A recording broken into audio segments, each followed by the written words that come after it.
Hey everybody, welcome to January 8th, 2024 for a brand new vlog. This should be a pretty fun one. There's some very cool stuff in this one. It is January 8th. I did all that, didn't I? Yeah, what time is it? I don't know. 5:40 or something. 5:41 p.m. Mary's just about to be in the door from her run. I just did my grocery run. If you're interested in skipping around in these videos, don't want to watch the whole thing, or you want to watch it in a different order or break it up, I time code everything and chapter stop it. So you look for those gaps in the red timeline, click on those, or you can open the description down there, see that big list of blue numbers, and it'll tell you everything. You can watch what you want to watch.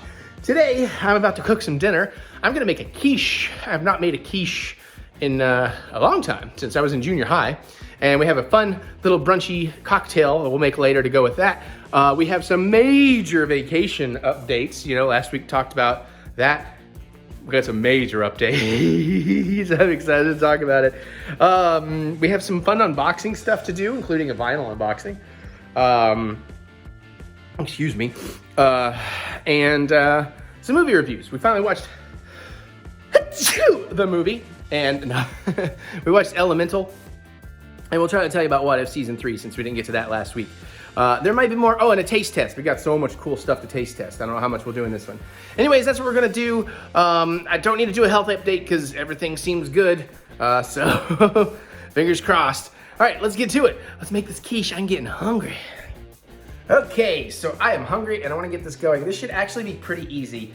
And I fucked up. I was gonna be extra lazy and I was gonna get one of those ready to go pie crusts in a pie tin, but they weren't in the baking aisle with all the other crusts, and then I didn't even consider the fact they would be elsewhere until Mary mentioned, did you check the freezer section? I was like, no, because she's the one that told me about them, and she, you know what, let's blame Mary, because she's downstairs and you can't hear her argue back. She should have told me that when she told me about the things in the first place, because if I never considered using one, she should have known I wouldn't know where they were. There, not my fault.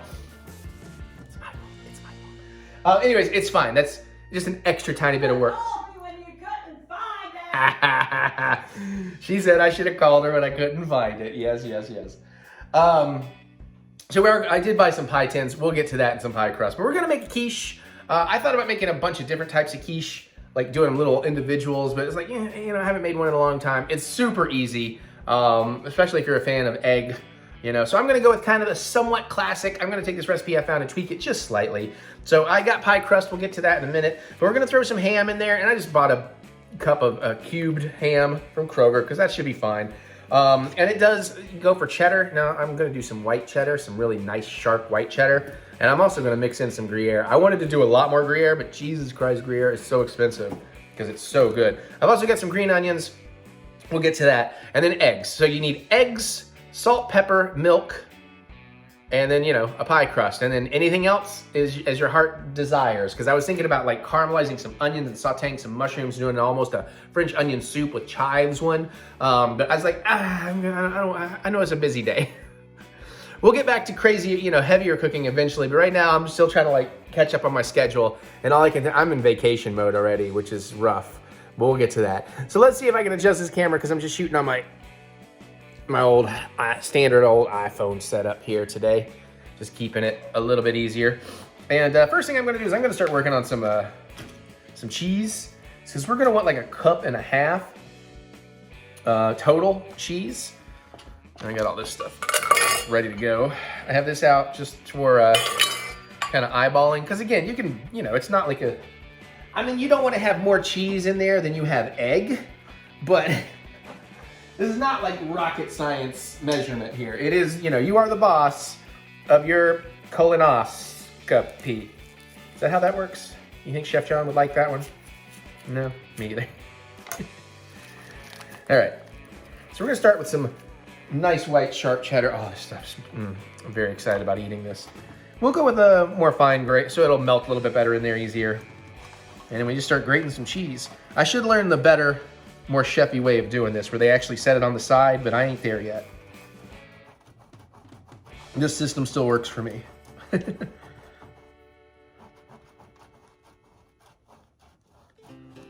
again, depending on how densely packed they want their cup, I feel like I'm almost a half a cup already.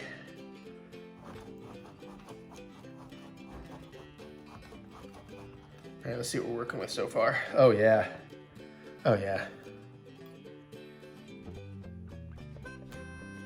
Go ahead and call that half a cup. Hell, do I already have? What else do I got there? We'll go ahead and put a little more white cheddar because I do want more of a cheddary, you know, I want to make sure I taste the cheese because Gruyere is pretty subtle. And cheddar is not. Quite honestly, I don't even know if I should really be mixing these two cheeses. I'm sure it's fine. We're just gonna call that a nice heavy half cup. So there's a nice cup of grated cheddar, which I'm gonna try and flatten out a little bit here. You can't really see what I'm doing over here. I'll try to move it over. I'm just trying to make it more of a flat layer so I can kind of mix the Gruyere in here a little bit better in a minute. And I'm just gonna leave all this extra cheese here because why not? We'll just eat it, you know? Or we'll throw it in there as well.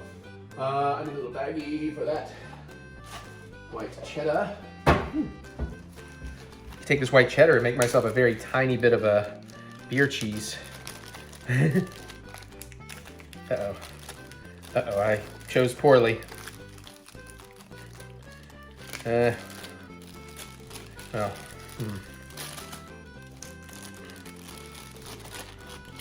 I don't know if that'll help. That was my... It's so close. You know what we'll do? Here's what we'll do. Hang on. Make sure I didn't have any little paper left on this.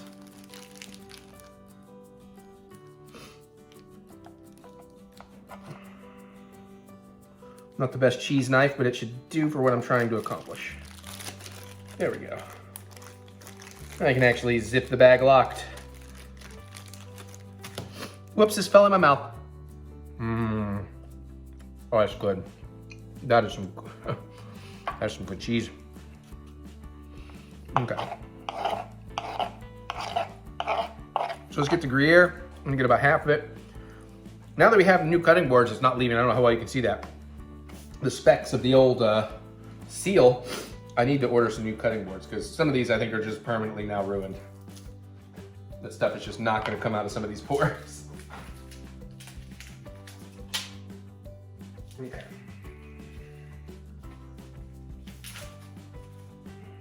Oh, fresh Gruyere. Now you probably can use the rind on a cheese like this, but I would not do that for a melty, you know, I'll eat that, but I would not do that for a melty quiche style thing.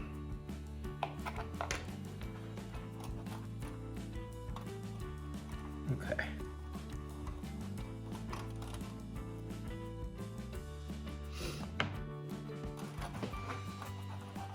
Yeah, that's working. It's coming out nicely. A little more careful with my fingers though.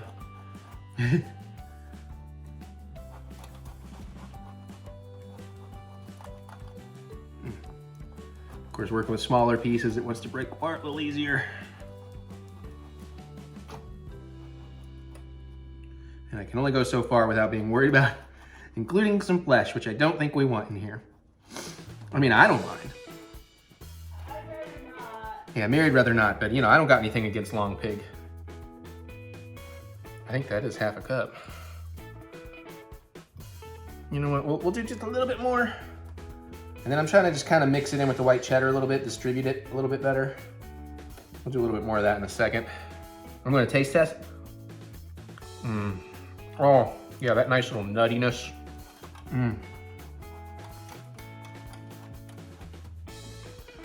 Oh, that is some good cheese.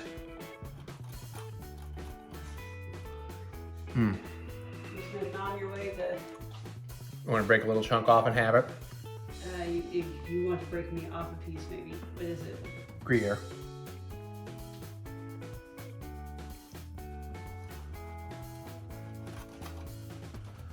That's some good cheese. I can see why it's insanely expensive. Okay.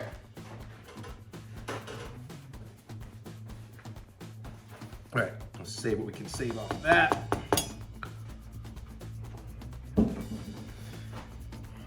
Eat this rind so it don't go to waste.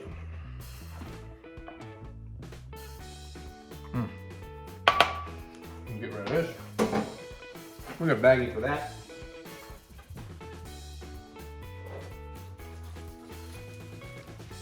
Yeah. Pre-measured this time. Good with this. All right.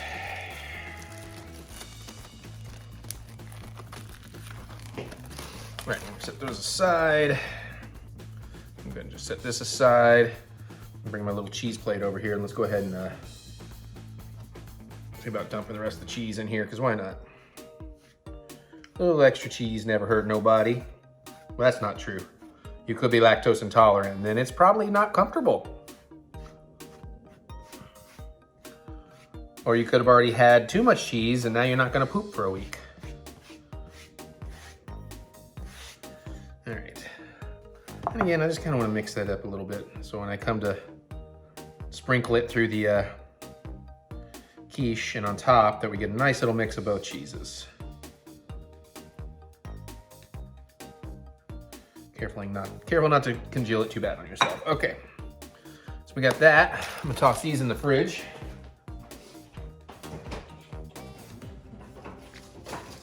Into the cheese chute, flyboy.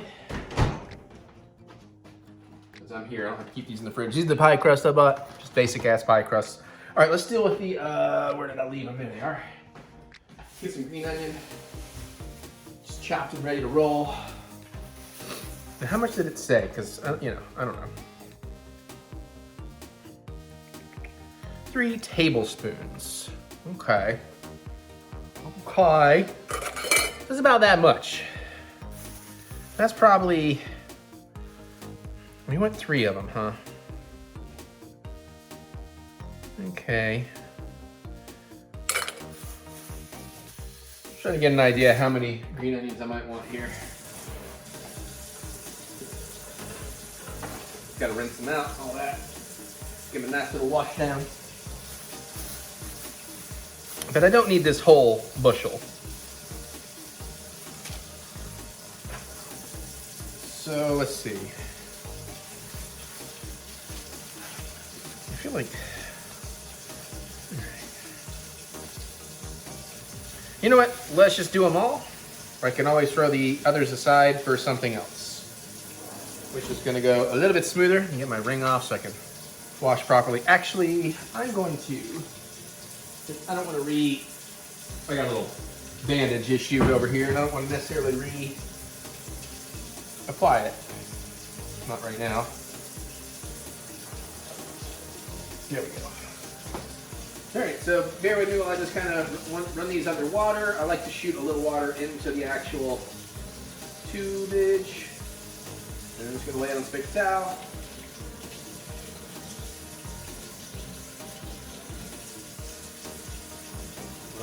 We're like almost halfway there. And we're about to preheat the oven here shortly too. Oh, I should have got the pan out of there. We gotta figure out where to store that better. We got 2 more of these to clean out.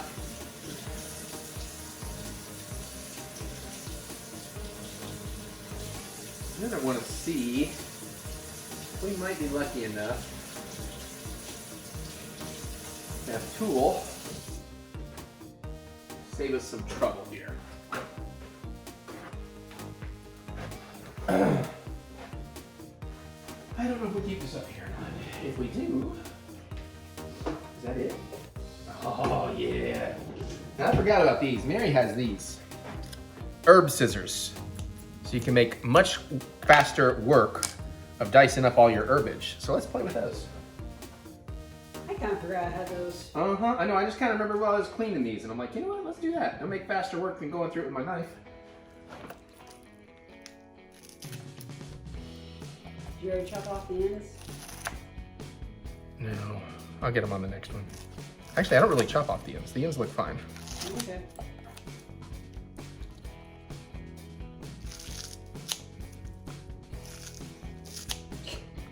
Wow, those are juicy boys. Well, that's where I just poured water down them. I don't think I really drained them out that well.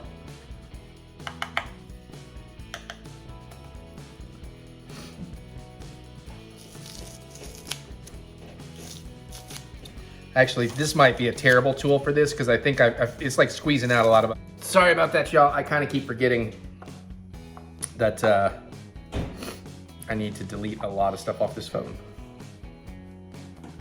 So You haven't missed anything except a tiny bit of Mary rightfully yelling at me for booby trapping all this stuff. And then I gotta cut up the others.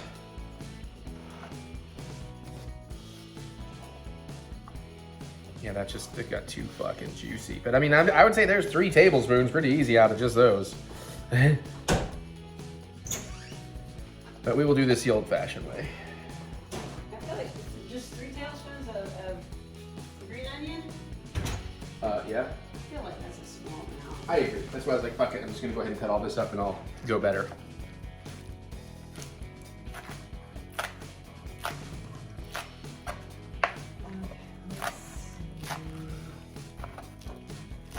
It's really get bigger bites too.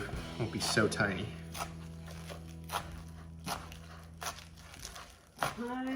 Heard.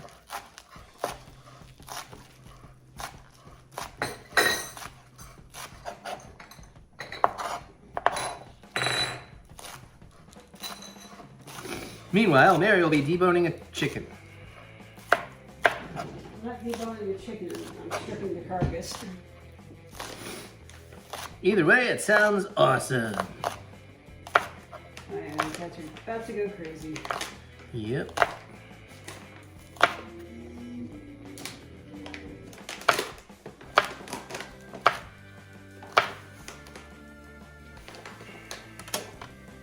Okay. All right.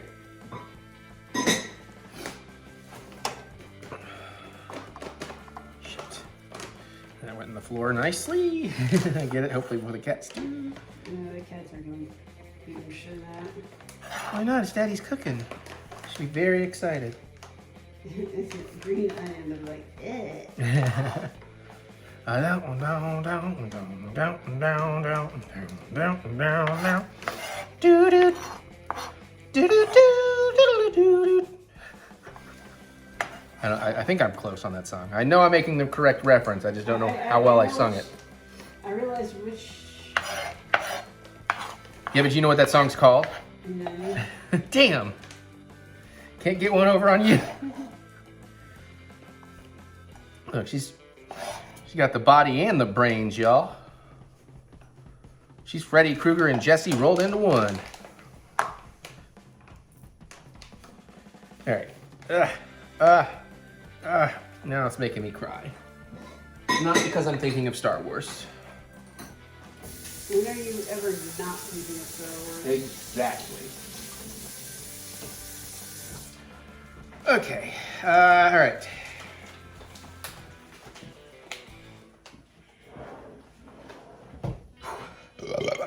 All right. So we've pretty much run through the hardest stuff to do. It all gets a little easier from here. I guess I am done with this. Yes.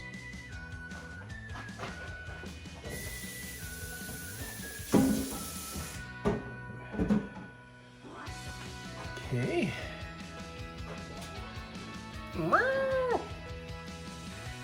All right, let's get the pie pan ready and start getting ready to, well, get ready to preheat the oven here. Coming through big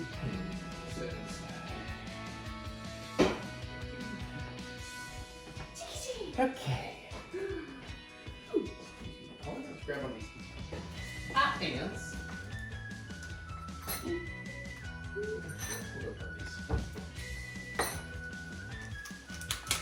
So, like I said, I just bought pie pans. Throw them away. All right. Shit. I gotta think this part through because now I actually, I don't need to roll this out or anything, right? But I may need to cut it. So I kind of do need something to work on top. You know what I'm gonna do? I'm gonna do it with paper towels. I don't feel like busting out the, well, yeah, well, with our new, yeah, I don't really want to deal with a pastry mat right now. We're still trying to learn the whole new dishwasher layout, and I'm like, oh, those pastry mats are going to be a pain in the ass. Well, you can't really have nothing else to roll on unless you clean the counter. Well, I mean, I was just going to lay down some paper towels so if it touches over the edge for a second, it's fine. Okay. Because I think these sheets are about the right size. I may just have to trim the edge slightly.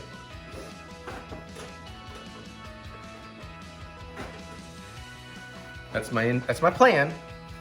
Could go horribly wrong, but this is also why we have extra pie crusts. All right, these have been sitting out long enough to thawed. Thawed or Room temperature, that's what I meant.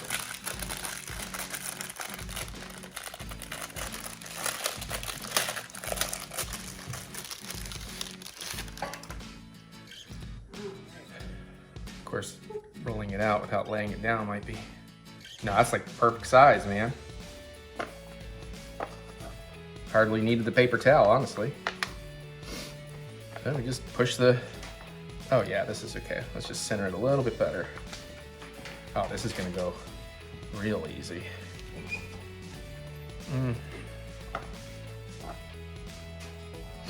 Yeah. Now we're talking. We'll just crimp this in.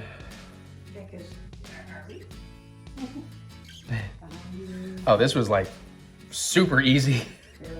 Yeah. I almost maybe prefer this over the pre-made because this way I can kind of crimp how I want. It's not gonna be the prettiest quiche, but it'll be pretty on the end. You better be careful with earworms, lady, because you know I got the sauce right now in Earworm City. Okay, having not crimped a pie crust in a while, I can probably do this better, but I think this is gonna work out okay. Mary's a little bit more on the baking thing. I'm considering asking a friend if I can go work for them for a few days for a little bit of tutelage on some baking things. What do you think, Mary? Does that look properly crimped and okay? Honestly, I've never had to do that myself because I always use a pre-made. But just looking at it, probably looks all right. Yeah, it doesn't look like it's gonna fall over the edges. Okay. Oh, sorry, Jiggy. Sorry, Napoleon. You gotta be careful, buddy. Mommy and Daddy are both cooking. Napoleon says, I throw a question to the wind for our biggest chickens we had. Okay, now I'm gonna set this aside for the moment. We'll leave these out because we're gonna want them. Napoleon, I love you, buddy, but you really do gotta stop, like, running around down there. Pick a spot and sit there and whine.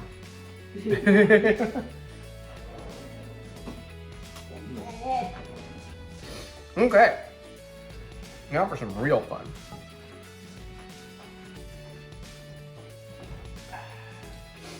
Eggs. We're gonna need 6 eggs. And I'm gonna go with my fresher eggs. My other set are not that expired, but I like to get them a little bit more expired and turn them into boiled eggs. All right, this is the last complicated piece we have to do. I meant to preheat the oven. After this, it's pretty damn easy. 375 goes the oven. Yeah, I meant to do it while I was crimping. All right, unroll pie crust, press into a 9-inch pie plate, crimping the topped edges if desired. Now we're gonna whisk together eggs, milk, salt, and pepper. So we need to crack 6 motherfucking eggs. All right, Napoleon, here's where it can get really ugly for you if you're not careful running back and forth.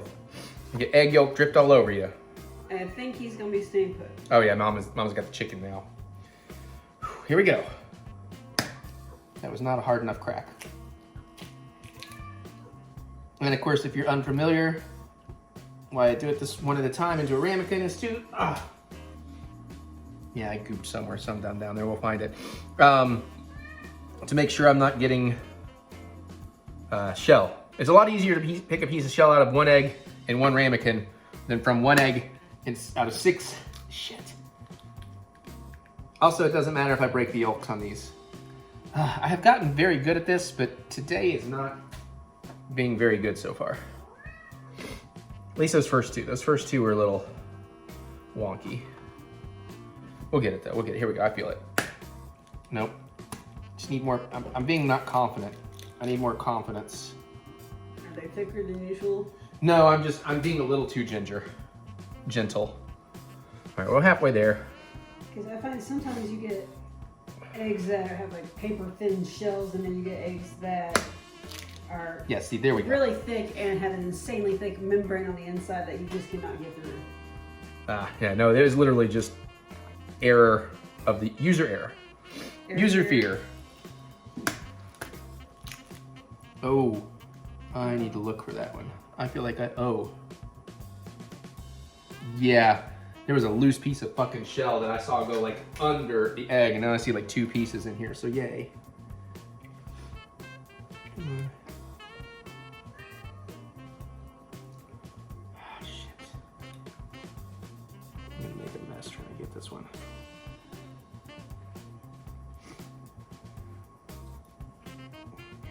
No, shit, I had you.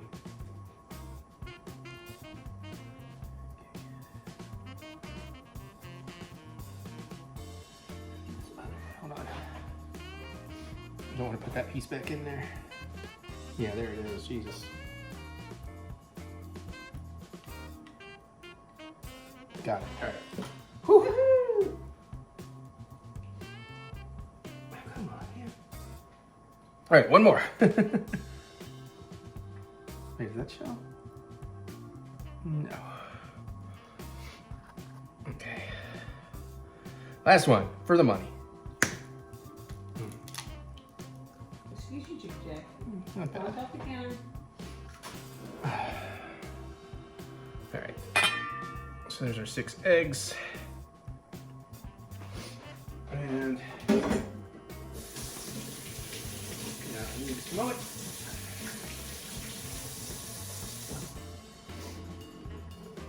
Okay.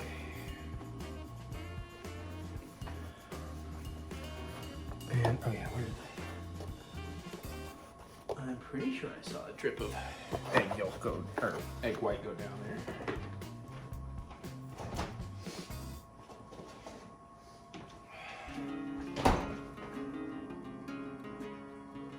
Well, maybe I just imagined it.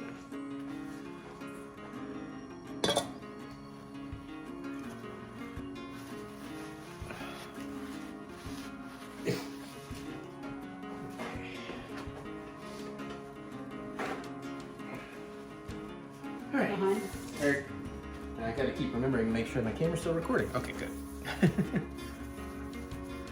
I'm sure I deleted enough to be good here. All right. I'll do a better cleaning on that shortly. I just wanted to get it roughly there. Okay. All right, now let's get the rest of the stuff in here. So, what was it? Milk, salt, pepper. So we need 3/4 teaspoon of, okay, 1/4 teaspoon of black pepper. I'm just gonna, it's that much. So I'm just gonna kind of eyeball what I think that much would be.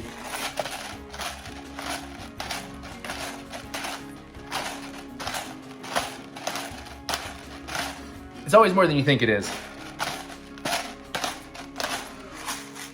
And hell, if it's a little peppery, it's a little peppery. Oh, I need to refill my salt. I don't know if I have what I need here. Actually, I might use just enough.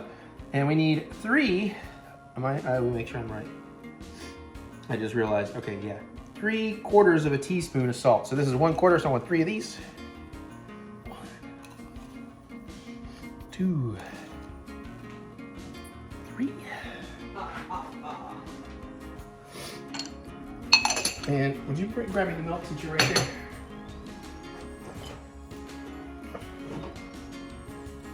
And 3/4 cup. Thank you. We did have another one downstairs, if I recall, yes? Yes. Good, good, good. All right, so this is a 1/4 cup. We're gonna do 3 of these.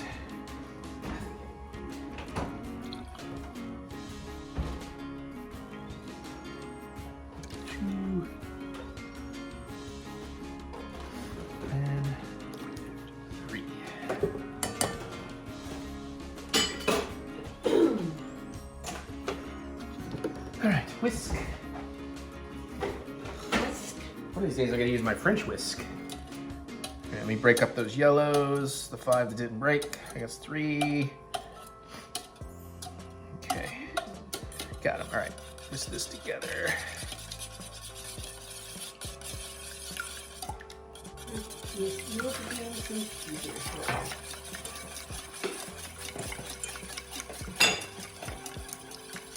coming together nicely now.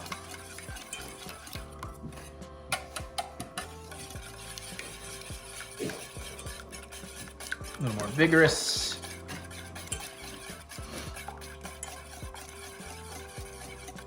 This looks like so much more mixture than what should fit in this thing, man. Ah! Sorry. Well, it's probably just right, but it just looks, you know? that is not going to be the problem. Is when you start adding the cheese in. Oh yeah, that's a good point. But that's a 9-inch pie plate, so I don't know. All right, I'm gonna say that's. You were very generous with your cheese proportions, if I heard you correctly. Well, I can save a little shredded cheese and just. Well, some of it's supposed to go on top too. Okay, here we go. Let's start building. I'm gonna put the milk away. We whisked all that together, so now we're gonna put the ham, 2/3 of the cheese, and the green onions throughout the crust.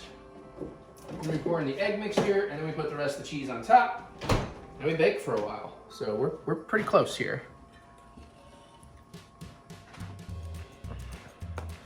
All right, so what does it suggest first? Ham. Start with this ham. I'm not even gonna measure it. It's 8 ounces of ham. Should be basically a cup of cubed ham. Okay. But I am, yeah, I think I'll glove up for this. At least one glove, just to not be touching all over it. Don't want to contaminate it with my raw egg. Yeah. I was just going to say, well, it's actually a solid. So is that 8 liquid ounces or 8? I know, but I mean, you can look at that and you can tell that that's basically a cup.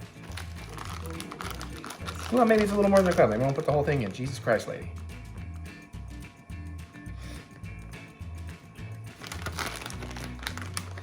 Whack, whack, bigger, bigger, whack. I love you. Oh boy, today's the day we're gonna argue. It makes me so mad how much I love you. Crocky, that's not how that works. Basically, I think I'm gonna go for kind of a layer of ham, like not a complete, you know, let's leave some holes for egg and stuff to get through in here, but I think that's probably good. Yeah. Leave that much, I don't know. And then, I want about 2/3 of this cheese. Guess what? You're standing right where I need to be. Okay, now.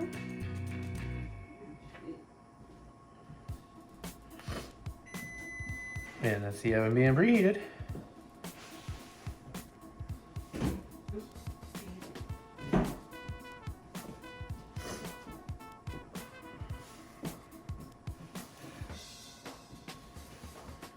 Just a little bit more of the cheese for. I have a cushy pad too.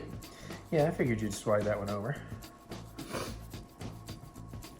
Okay. And then, unglove this. Now, some of the green onion in here. You know what, we will kind of measure it on this one.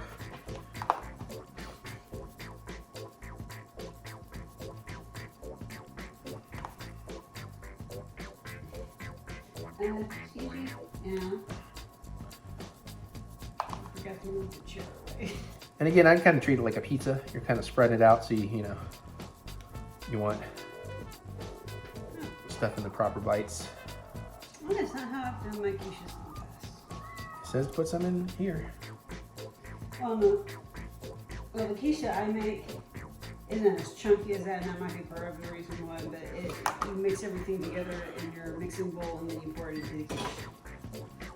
You probably could do that here, but that's just not how it asks, so I'm just following the rules, so if I fuck it up, I can blame them. Well, it wasn't me, I followed the instructions. All right, sprinkle 1 cup of ham. Sprinkle ham, 1 cup of cheese and green onions into the pie crust.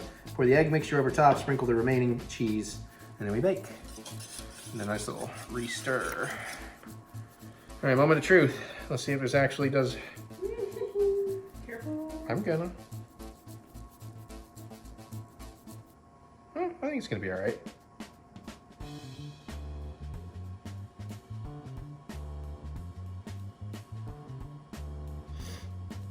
Oh yeah, this is gonna be fine. Plenty of room. And I am just trying to coat all the cheese as best I can. Get all this stuff kind of into the egg mixture so it'll be more submerged as best I can. Yeah, we're almost there.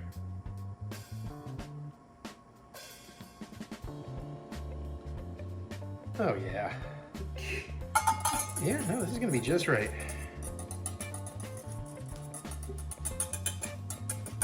Oh, I got a lot of pepper coming down in the bottom, so I'm gonna try and really distribute that. Yeah, look at that. Good job. And then we sprinkle the cheese, rest of the cheese on top. Again, kind of just trying to make a nice little top cheesy layer here. You have to be patient, Napoleon. Yeah, he is losing patience lately. He is just like, no.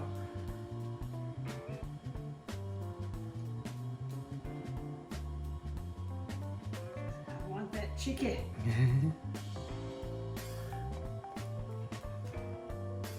Like, see, this extra cheese is gonna come in handy.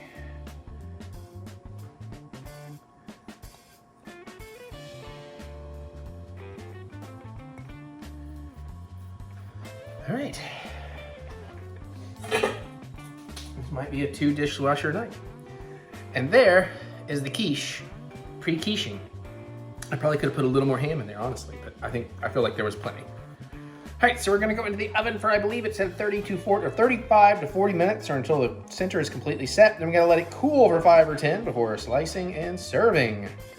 So that is what I'm gonna do. Give me a little pre-photo here, just for fun. 6:30 p.m. We're gonna go throw it in the oven. We'll see y'all about 7:10ish. Okay, I'm getting out of the oven. We gotta tell you some things. I think it's gonna be okay. Oh God, it looks and smells so good. Oh, I didn't get a tribute. What do you call those? I don't know. Okay. Trivet. Yeah, I didn't get a trivet out, but that's okay. We can do this. All right, so we did take the full 40 minutes. We actually went a tiny bit longer because we were confused about how to tell when it's set. And because at 35 minutes, the whole thing was still very jiggly. And then when I looked at 40 minutes, the center was still jiggly. And we let it go a little bit longer. I probably should have pulled it because now it's not jiggly at all because it's gonna sit a little bit longer and cook here. So Echo, set timer for 15 minutes. But that looks Second timer, 15 minutes. and smells fantastic. And I am dying to have it, but we'll have some in 15 minutes. So I guess I'm gonna go do something else. Do you think you should be in there? You think you belong in there? We'll be back when it's cool. Okay, it's been long enough. Oh, Echo, dismiss. She did. She So did. that's still a little hot, but we're trying to get the thumbnail. So I want to get like a, ooh, again, the quiche is the star. I'm the second layer. Ooh. Okay. I forgot. I may have been a little too close at that one. Yeah, you can always be wider because I can always crop it. All right, moment of truth. Right in the center. Oh, that's got a nice texture. That's a little cakey down in there, but What does she think, Napoleon? can we? This is like the important moment. It is a little soft. Again, I haven't even had quiche in so long. I'm not sure though. What am I thinking here? Moment of truth.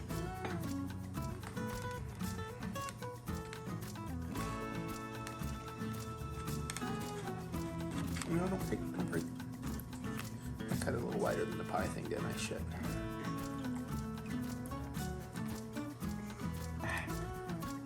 Oh, I left some behind. terrible. Looks pretty good to me. You think that'll set a little more though? Because it could stand to set a little more. It might. Miri's dealt with quiches more than I have.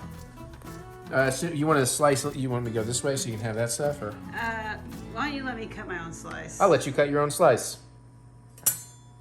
But I'm going to taste my slice. Because I did have a couple of chicken drumsticks. We'll get a second. We'll give me some more thumbnail options too, just in case.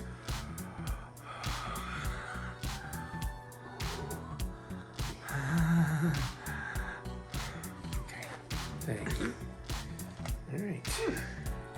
Cuts with a fork, pretty easy, nice and cheesy. And very hot. I can Oh see yeah, the no, it steam. is very hot, and some of that is still very custardy.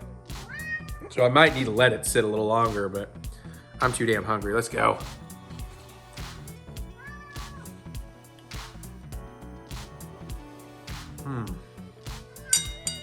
The flavor is good, but I just suddenly realized, did I have any pie crust in that bite? And where did the pie crust go in the center?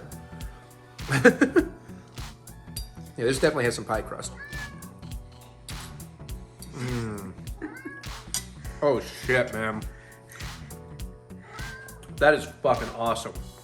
The flavors are fantastic. It could stand to be a little tighter, a little more, you know, set, but the flavors are, oh yeah. Oh yeah.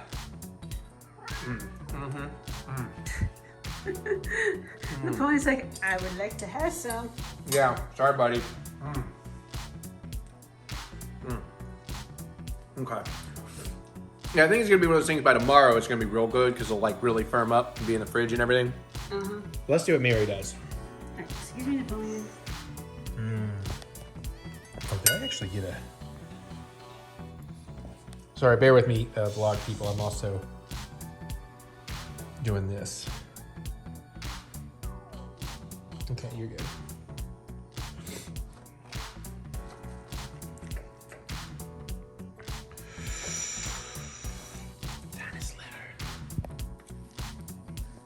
God, it's so good. I wish you'd hurry up because I want to eat it. Give us some more ham. Let me just take my time here.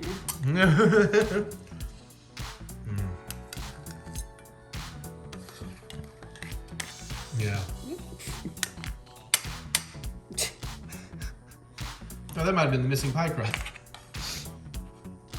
Yeah, it definitely will need to set up, I think, a little more. Yeah, but at least, if nothing else, the flavors are fucking on point. Yes, mister. The mommy daddy human flavors. There's a onion pork.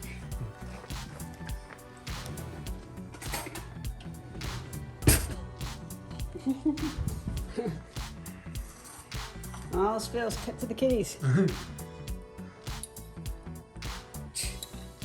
it's very. Try and get a whole bite together here.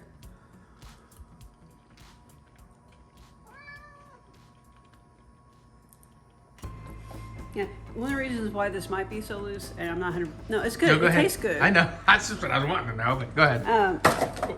One of the reasons why it might be a little loose is because you do have a lot of cheese in here, and once that cheese also starts cooling down, it should help set. Yeah. I just couldn't wait. But, yeah. Yeah, no, this is good. The flavors, the ham, the onion, the cheese. Salt, pepper. Now, is it just green onion in here? Or do you have white onion in here too? Well, I mean, there's some of the whites of the green onion, but no, it's just green onion. Okay. But yeah. 10 out of 10 would make again? Yeah. Hell yeah. That's coming from Mary. Okay, I'm gonna go enjoy this and we're gonna do more vlog. 5 to 10 years for masturbation? Hey everybody. I don't know. We're here for a taste test. Today, we piled up a bunch of stuff now, but we're trying not to go through too much at once. We're waiting on the quiche to finish that you've already seen us eat. But we got 2 savory and 3 sweet here. One of I may or may, yeah, no, I'll try. But do you want to start with this one or you want to start with that? Let's start with the. Let's go ahead and start with the cheddar and horse. Okay. So I got these a little while ago. You know, Grippo's, it's a Kentucky chip, right? Yeah, they make the most amazing barbecue chips. Like super. They season the fuck out of it. They're a little bit spicy. I love them. We recently discovered a Maui sweet onion. Mary also loved. Yeah. Now, I stumbled upon cheddar and horseradish. I'm sure they're Kentucky. It says Cincinnati. Maybe it is a Cincinnati. That would make sense. Yeah, Cincinnati, Ohio. But I knew there was something semi-local. Okay. So I don't know if they're easy to find, like, way on the West Coast or anything. Yeah, good point. I don't get too much smell off them. They don't look super seasoned. They're wavies. Yeah, that is partially seasoned, it looks like. Well, that horseradish is there. Oh yeah, that was delicious.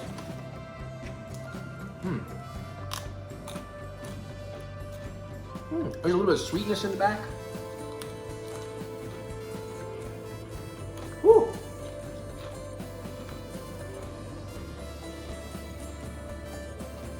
Okay, those are pretty dope. What do you think? I'm not sure actually. I'm gonna say of the three, they're my third favorite, but I still think these are pretty dope and I could go to town. Plus the potato itself is just really good in them. I'm finding the flavor's just really sporadic. It is. I kind of feel like this is the kind of chip that'll go perfect with a certain something, but I don't know what yet. Maybe Bloody Mary?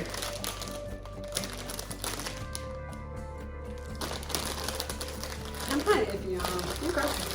Well, I will take care of those because those are pretty good. Like, of course the barbecue I rebuy regularly. The sweet onion I would rebuy on occasion. I think you're right though. I like these enough, but I don't think I'd be like, oh, I must rebuy these every now and then. I feel like if the seasoning was a little more consistent, Yeah, that's fair. but it's a very like sort of all or nothing. Yeah, I don't really get a lot of cheese. I get plenty of the horseradish, which is nice. I like how they did that. So these are new, and I'm very excited about them. It's the new snack that smiles back, Goldfish Crisps, and I went with salt and vinegar because we love salt and vinegar. And light and airy, always baked, irresistible. So Simply irresistible. she's so fine.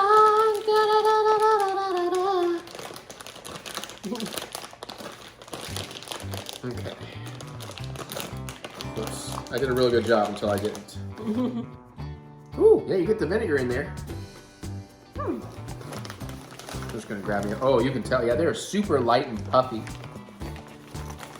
Yeah, it's like a goldfish with nothing in it. It's like just the shell of a goldfish cracker.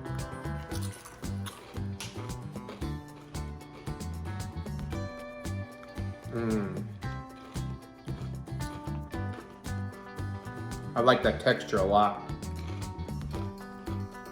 The salt and vinegar I think works pretty well on them. Doesn't work as well as it does on a potato chip, but It's not bad, but I think if push comes to shove, I would rather have a salt and vinegar Pringle. Bugle? Pringle. Pringle.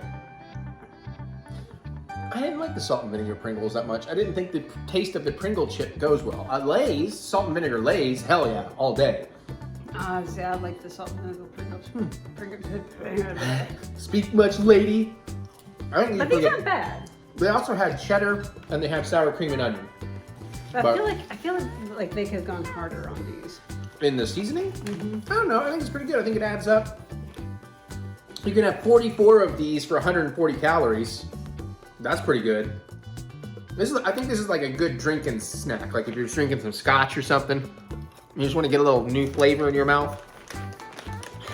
I like those a lot. This I could rebuy. Yeah.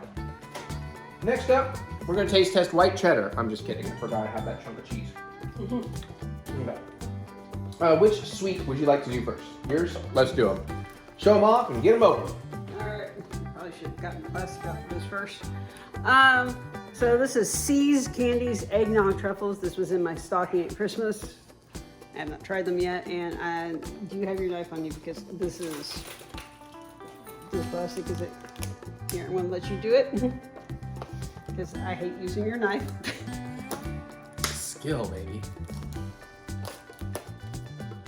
And a blend. Oh!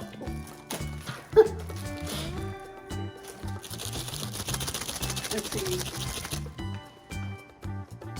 trying to figure out Alex, yep. Brilliant. I was trying to like go backwards.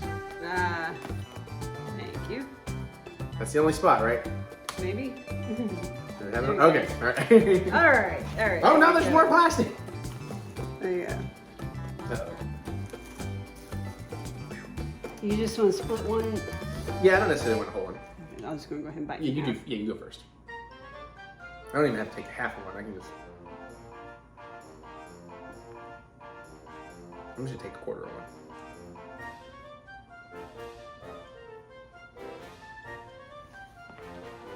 Try.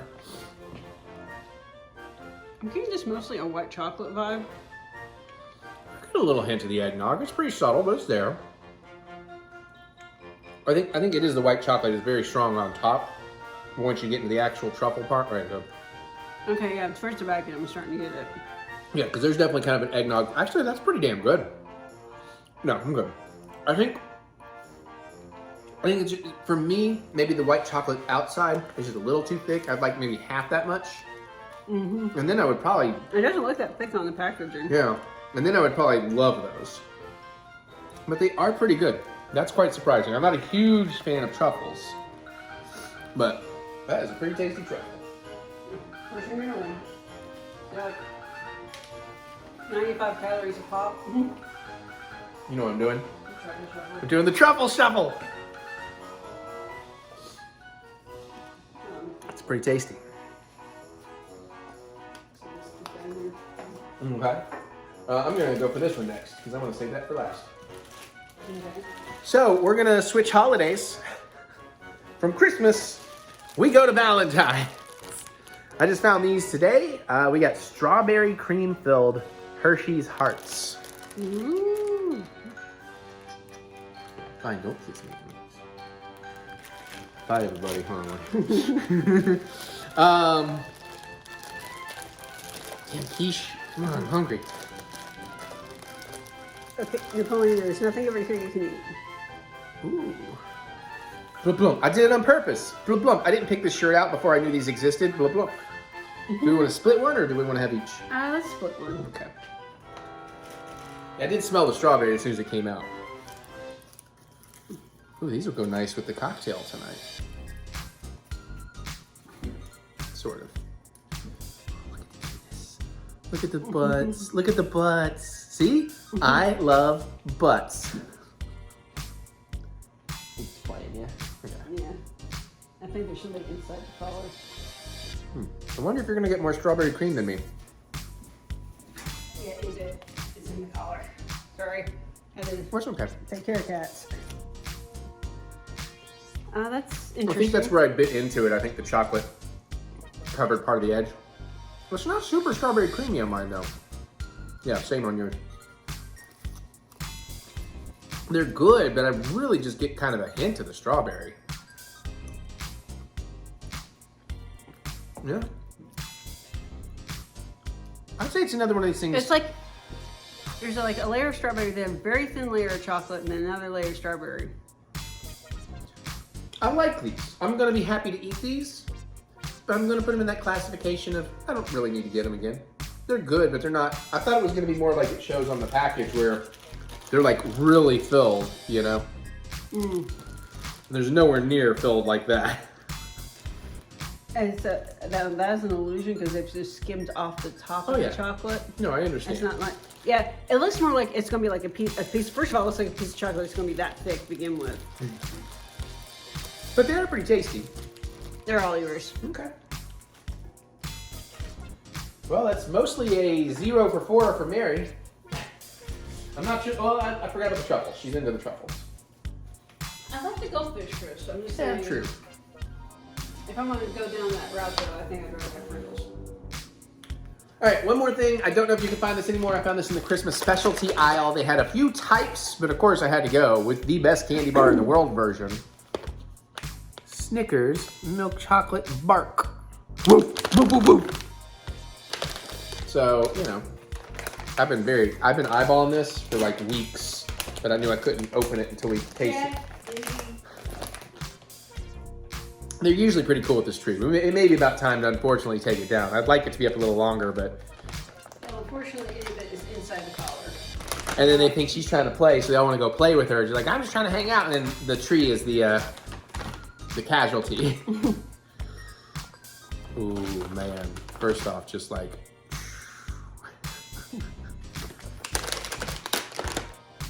I'm just gonna eat this whole piece. You can get what you want.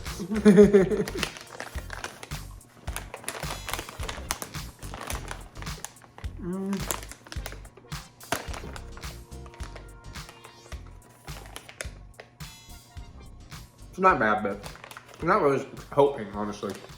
Not quite what I was expecting. I feel like there's a lot of chocolate and not much.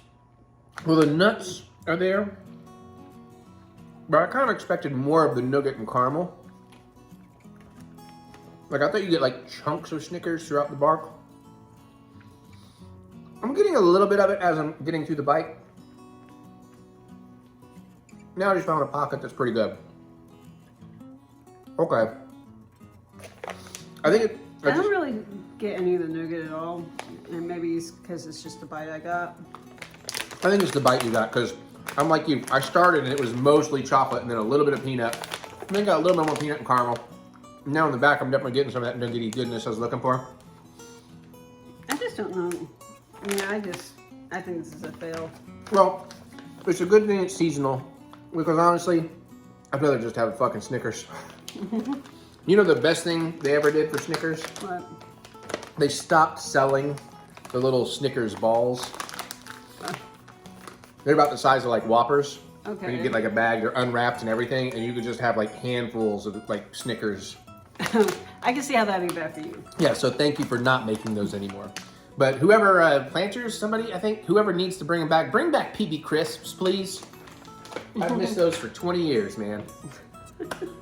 All right, that's this week's taste test. We got a few more minutes and we can go have a quiche. All right, thank you. See you, more vlog. Heidi. Oh boy, guess what? Vacation update. Or vacations. All right, last week we talked about, real quick, how I got a weird hankering in my head of what if I go to Star Wars Batu for May 4th? And I was thinking California, because they do a special Star Wars party out there. They don't necessarily in Florida. And then I did all the research, and I found the prices, and I thought I can get a lot more bang for my buck, have a lot more fun if I go to Florida. And then I got the green light to do it. Well, I have been a busy beaver. So I'm going on a solo trip to Walt Disney World in Florida in May. I get to be in Batu all May 4th. I've already made sure of that. We'll get to that in a second. I got a really good deal on a hotel. I'm going to stay in one of the value hotels, but it's like right at Skyliner Station. So I can get I can get to Hollywood Studios very easy, very free. So I have my hotel, I have my flight, and because I've always wanted to do it, I broke over and I bought an annual pass. And I got the Incredipass with no blackout dates, and it doesn't start counting until I start using it at the start of my trip, and then I've got a whole year of I can get in Disney World as much as I want, plus all kinds of bonuses and benefits. One of my favorites, we love the Photo Pass Memory Maker stuff, and if you go for a handful of days and buy it, it's almost $200. But when you sign up for an annual pass, you pay $100 one time, and you've got it for any time you're there for a whole year. So even if you go for 2 trips and you wanted to buy it both times, you're saving like $300 already. Plus 20% off all the merch, plus all kinds of other insane cool perks and benefits and exclusive stuff. So it's like, okay. Especially because I kind of knew in the back of my mind, I knew I wanted to get back out for Mickey's Not So Halloween horny party. I don't know, what's the word? Mickey's Not So Scary? Yeah. You were really... Yeah. Well, here's the thing. You know, if I'm going to go on a solo trip, Mary really, really misses the beach and the secrets and the resorts and all that. And you know what? I miss it too, but not like she does. And she's been very nice and been very accommodating to me to go to all these Disney trips lately. But she found out there's some really good deals on secrets, and she had an idea. Do you want to tell this story? You know. Well, my idea is like, well, he's going to go on vacation by himself. I can go for a vacation by myself, and you know, if it's just me, it should be half as cheap, right? Turned out that's not the case at an all-inclusive. Well, anywhere, it seems. If you've ever booked hotels, they always ask you, like, how many guests? And you can, usually it's 2 or 3 or 4 if you got kids. Yeah, no. Or 1 if you're traveling. In any other case, if it's just a regular hotel, like in the United States or whatever, let me finish. Okay, I'm listening. You're going to pay the same for the room no matter how many people are in there. But at all-inclusive, when you don't have another person to be all-inclusive, yeah, I see what you're saying. It should be cheaper. Yeah, because you're paying for one person's food for the whole time and drinks for the whole time. It's not just the space they take up. That is very, valid So point. that was my thinking. But again, not the case. Yeah. Everything was the same whether you have 1 people or 2 people in that room. So That's a little pricey. called up my friend Tina and I went, hey. Tina likes to adventure. They go out, they're Penzic buddies and stuff. Yeah.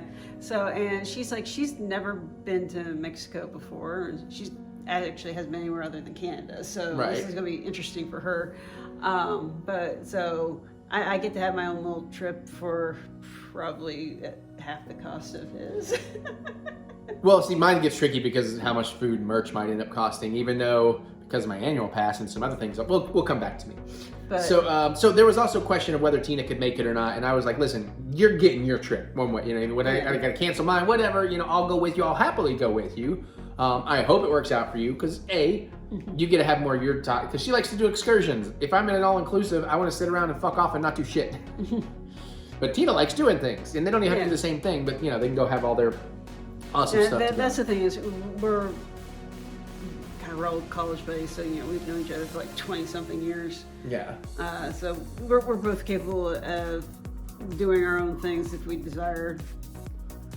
And I'll be home doing my own thing. The thing is, I get to be home doing my own thing while you're gone. This is what I was saying, I was getting to, is the nice benefit about solo trips, especially for her, is it's nice. Like, I learned when she went to Penzic last year, I was worried about it. I thought I was going to hate it. It wasn't that bad. I did miss her, of course, but there were the upsides every once in a while, not bad. Like, I can watch whatever I want, whenever I want. I don't have to worry about, like, Mary's one more thing, and now it's been an hour, and now we don't have time to watch that thing. I can crank it. I can crank the volume. I can jam my guitar at 4 a.m. So there's benefits to that. And like she says, where I kind of work out of the house, and I get home alone all the time, and she never really gets to be. I was just like, I get a couple of hours here and there. That's about it. Yeah, if I go out shopping. So it's gonna be nice for her to have some legit at home alone time where, like I do, she can do whatever she wants on her schedule, and I'm not over here like, come on, we're gonna go watch this or watch that. Wrestling's on, Mary. So that's really nice. So vacations. Yes. But wait, there's more. So I have a set annual pass, and Mary's beach vacation didn't get that expensive. So we're going. Both of us are going back to Disney World in September, theoretically. Now I say theoretically because we have the perfect dates, and I'll come around. We have the perfect dates, but we don't know when Joe Bob's Jamboree is going to happen or where, and they're always super late telling us. But I feel pretty strongly they're not going to have it in mid-September.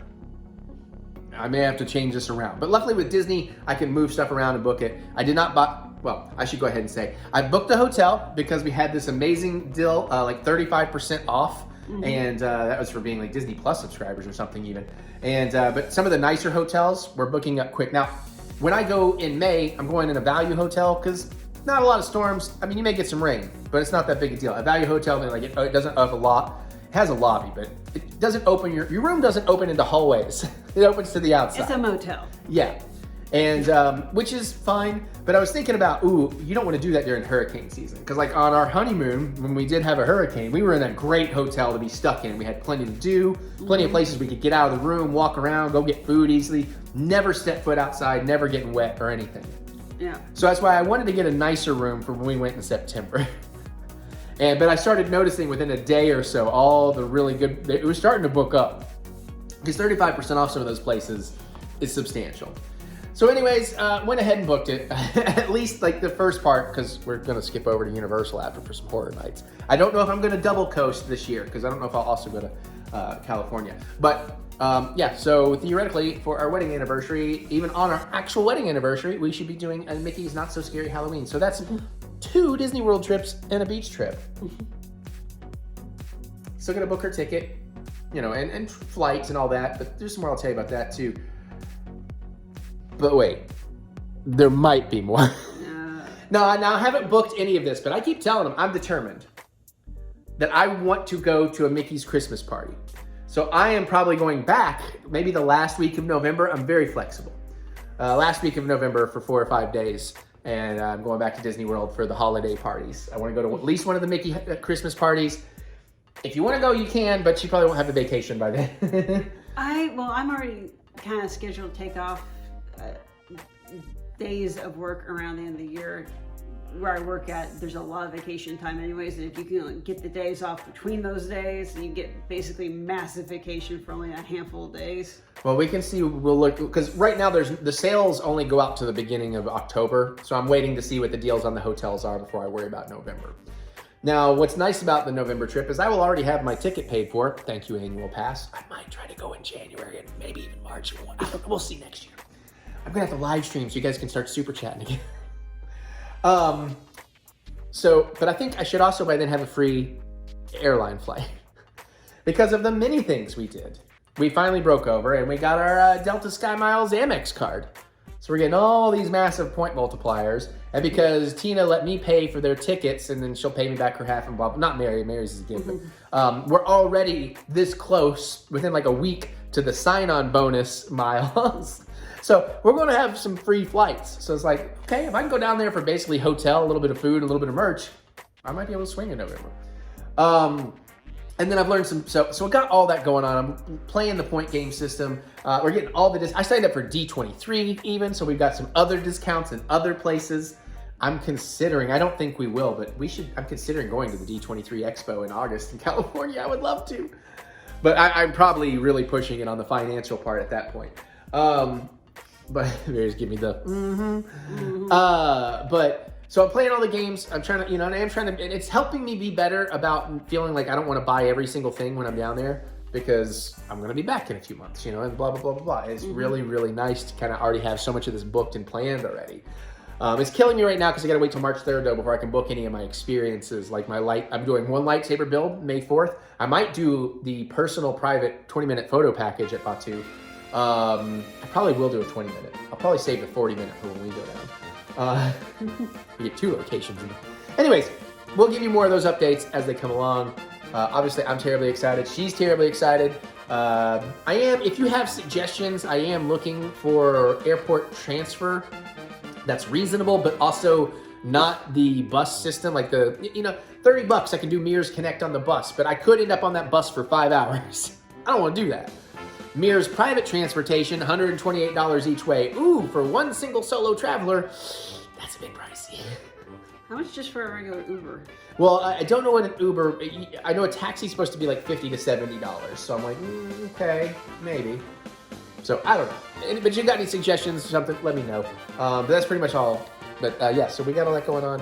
It's going to be amazing, and I'm very hardcore Disney excited mode. I've been rewatching our vlogs and our honeymoons, and you're going to get a lot more cool videos. I'm going to try a bunch of food and try to give you some cool videos.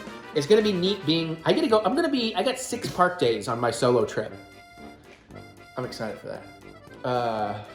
Yeah, and I already booked for that trip my park reservations. If you're buying date-based tickets, you're just buying tickets for your trip you're going on, you won't have to do that anymore as the time this vlog comes out. They're finally getting rid of park reservations. But it makes sense if you have an annual pass, you need to say, hey, I'd like to come on that day. And I can start in whatever park, but also by the time you see this, the 2 p.m. park hopper done. You park hop whenever you want, so. Yeah. So I think that's what's going on. And I got me one more cool-ass magic band. I also pre-ordered one, but this Fantasia one is so cool, and I fucking love Fantasia. We're working on figuring out a way to display all my magic bands, because I do want to collect them for the beautiful art, as well as the use. And I may have spent, the day after I booked one of my trips, I may have worn magic bands just because. I might do it again. But if you can tell, I'm very excited. You get great vlogs. Any tips, tricks, whatever, love to hear them. And the other thing, if you did not know what I just recently learned, because I want to throw out some park tip. Kroger. You can save a lot of money thanks to Kroger in Disney World and anywhere in Florida. They don't have an actual grocery store in Florida, but they have a massive distribution system, and they have a huge system of personal delivery drivers. So they deliver to all the hotels, including the Disney World hotels. You go online, you use your Kroger app, you just tell them where you are and where, you know, and you put it together, you can use your Kroger coupons, everything like you're shopping at Kroger. And you can even have it delivered and schedule it to show up. I don't know how accurate they'll be, but you can schedule it to show up like when you check in. And everything's at like normal grocery prices. So I'm gonna get all my room booze and like a case of water and maybe some muffins, because I don't need as much breakfast as she does. You know, maybe a little room snack at the end of the night in case I need it.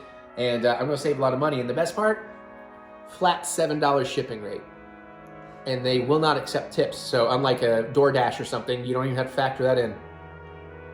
So thank you, Kroger. And yeah, I've already checked. They have Tito's. They have a Barefoot Sauvignon Blanc. They have Kim Crawford Sauvignon Blanc. It's like, all right, I'm good.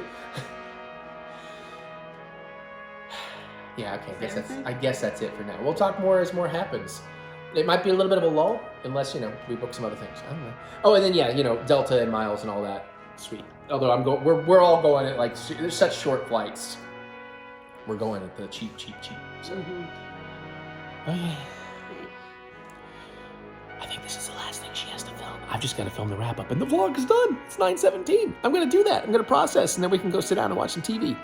Bye. Bye. No, let's do it like this. Let's go. Vinyl unboxing. Wow, we got another one of these. They're just very difficult to cancel. I probably should. Let's be real. Yeah, now that I'm thinking about it, I need to cancel this because that's like almost $500 a year. That is a flight for me to Disney and back. So this is going to be one of the last vinyl unboxings I did. He says, and then he'll forget to unsubscribe. Because I think it's something like $36, and then I have to pay an extra $6 in shipping where they put it up recently. And I haven't listened to anything they've sent me in over a year. I've listened to vinyl, I just haven't listened to anything. I mean, I like it, I'm sure, but let's get in here, let's see what we get. All right, so we got something up, Eddie, Charlie Reed. Okay. Earth Libraries. Okay. I mean, I like some folky stuff. I just don't know if that's going to be hippie stuff or what. I don't like Grateful Dead and jam bands. I don't know what that is. All right, let's do this one. What do we got here? We got a In the Pines, Impossible Days, with like D-A-Z-E, Soul Step Records. For fans of Dr. Dog, Wilco, and Kurt Vile. I know Wilco, that's again not really a type of music I'm looking for. That's also what I feel like they've gone off the rails lately. These are numbered though, and I got number 83, so that's kind of cool. I don't know, maybe I'll go listen to some of these and be like, oh no, I can't unsubscribe now. I doubt it. They used to be cool. They used to send me like Goldfinger and shit like that. Yeah, another one I have no idea. Hotel Garuda, The Tension.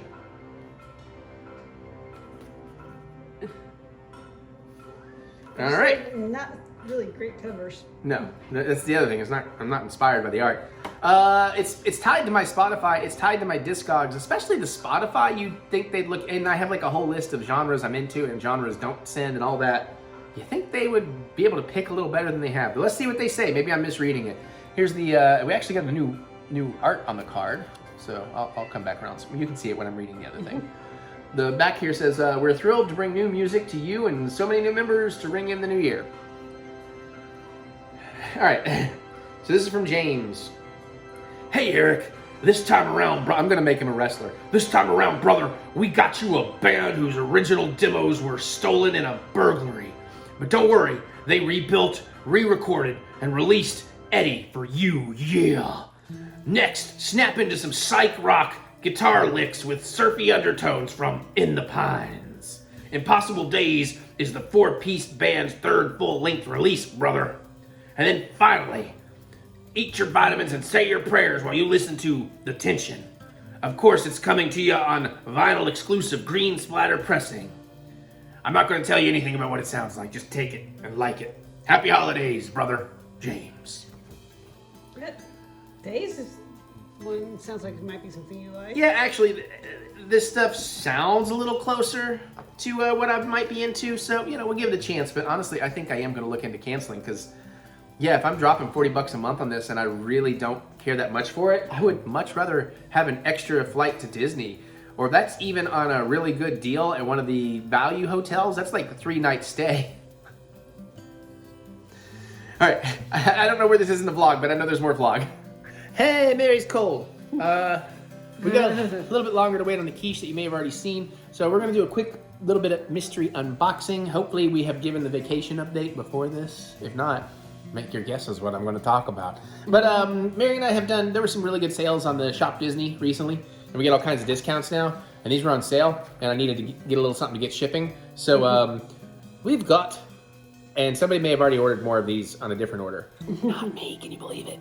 But we got a whole bunch of different pins coming in because I want to start bolstering some pins for pin trading. And of course we are big Avatar fans, both of us. So it's just gonna be, I can't really, there's just no real way to show you up close. They're tiny.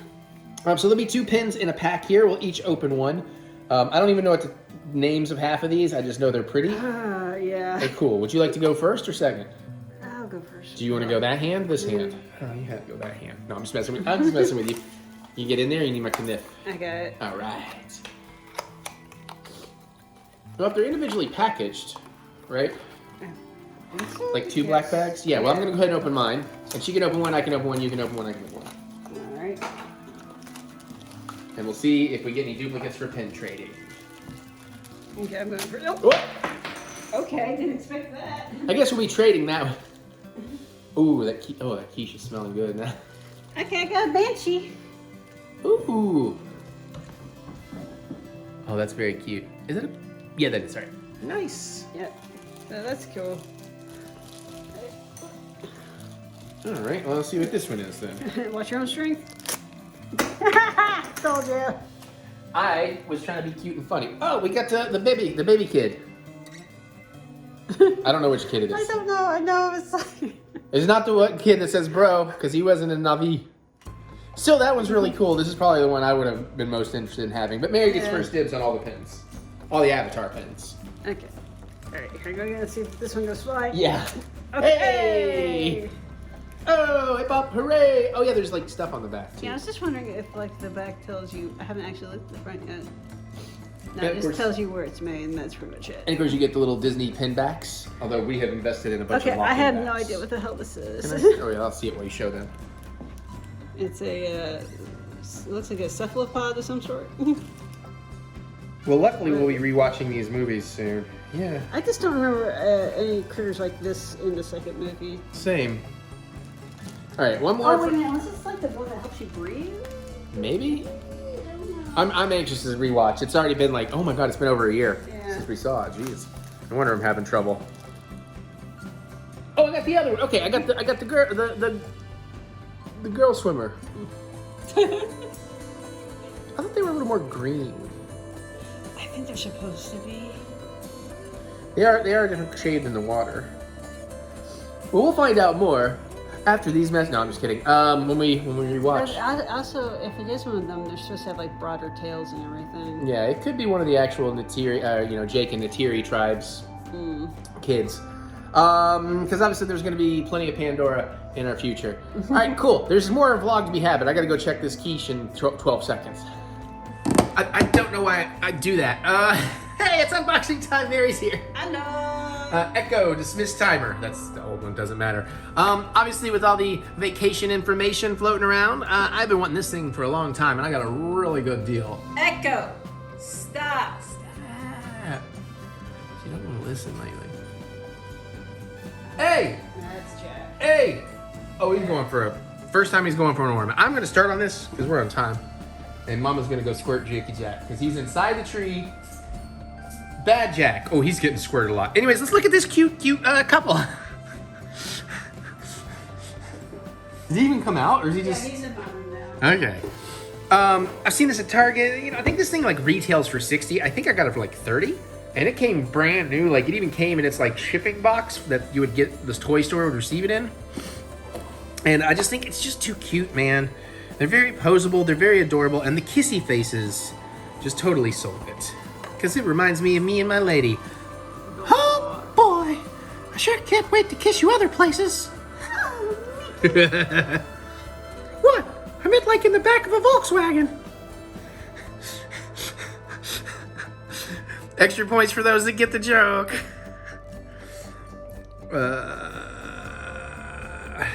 Mary is just sucking all the heat out of my backside. This did get a little dinged up, which is weird though, because it was still sealed in its original thing. But all right, let's pop in here. Let's get excited for some new decorations. That doesn't make sense. Descorations. Descorations. Okay. That's what I was going for. I'm gonna say they are definitely bigger than I thought they were going to be. I think they're very adorable. And you can use this as a nice little backdrop if you want. So that's cool. And I like this little card. Little Disney 100. That's cool. A little sketch card. That's cool. Okay. Oh man, are the ears posable? No, they're just a little. Okay, I tell you what, I'll work on getting stuff out. Do you want to do the close-up looky-loos?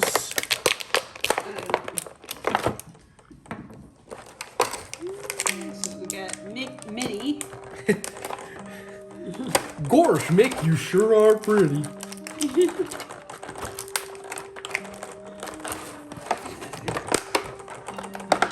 The Kissy Mickey.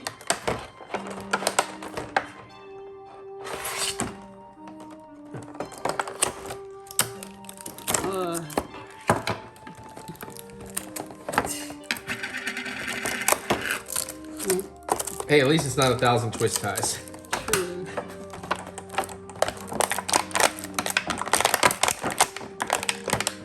You sure they're not taking the front off? Pretty sure. Oh, we got little, and then the tiny ass impossible little rubber Oh, things. yeah. That don't go all the way around. So they're damn near impossible to get out. Unfortunately, my little trimmers are downstairs. Yeah. Okay. Maybe I should go get my little trimmers. Maybe. That sucks. I hate when they do that. Like, how much plastic are they actually saving not giving the rubber band to go full around so that you could actually clip it out easy? Just dumb. So dumb. Well, at least I got one. Yeah, like, I mean, again, like, seriously, why not just let them go all the way around? How does this save any money? Is it a manufacturing thing? Like, when they're packaging it, somehow that's easier and therefore cheaper? I don't understand. Excuse me. You're pretty roadblock over here. Yeah.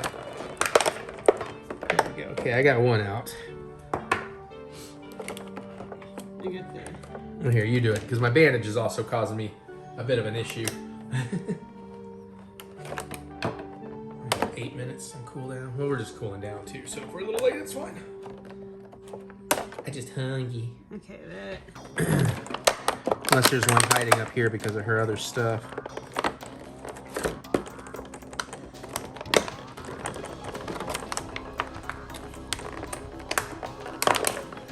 I'm just trying to be gentle.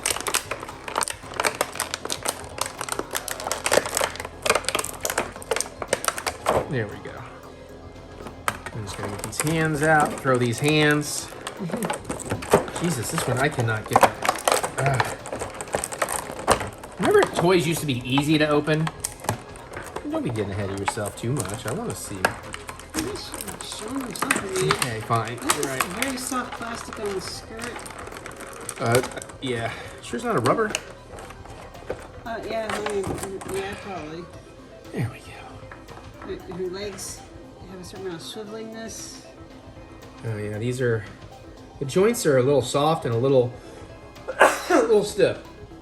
So go easy on joints, but it does... We do have a bend-in elbow and a twist there. Oh, it pops when it bends. It shouldn't... Oh, you popped it out. Okay. We got a rotating shoulder. Legs look to... Or feet definitely rotate. And it does look like you got some ankle articulation. Mm-hmm. We do have feet pegs. Tail has a whole wide range of articulation. Head can go back and forth, turn around, pretty easy.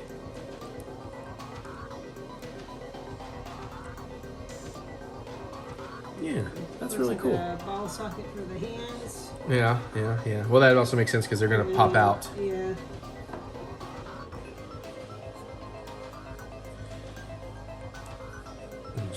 Pop the heads like that. Oh boy! Oh no!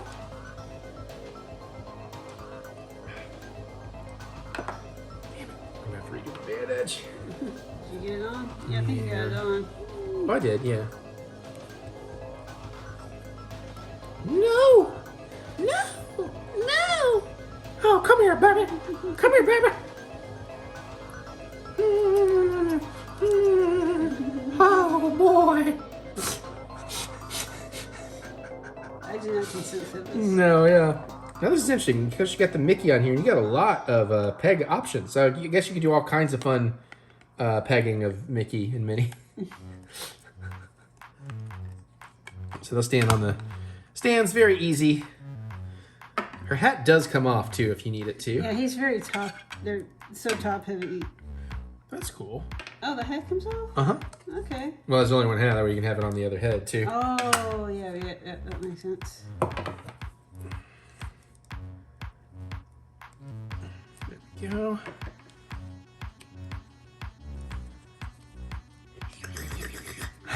Oh, whoa! How dare you!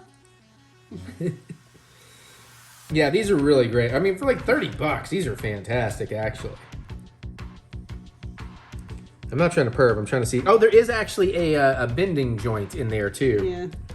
But again, some of these joints, like it's just stiff, you know? Yeah. And then where the plastic is kind of soft, I'm hesitant to do too much. Yeah, I'm not sure how much rotation it's actually meant to have at that point.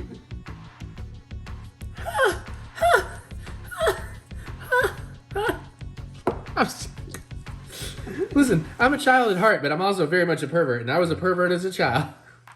But the fun, the nice, the friendly pervert. I'm in the safety of my own home with my wife. I can do whatever here. Use that base. I don't know that it matters, but I'm gonna make it matter. I'm just like...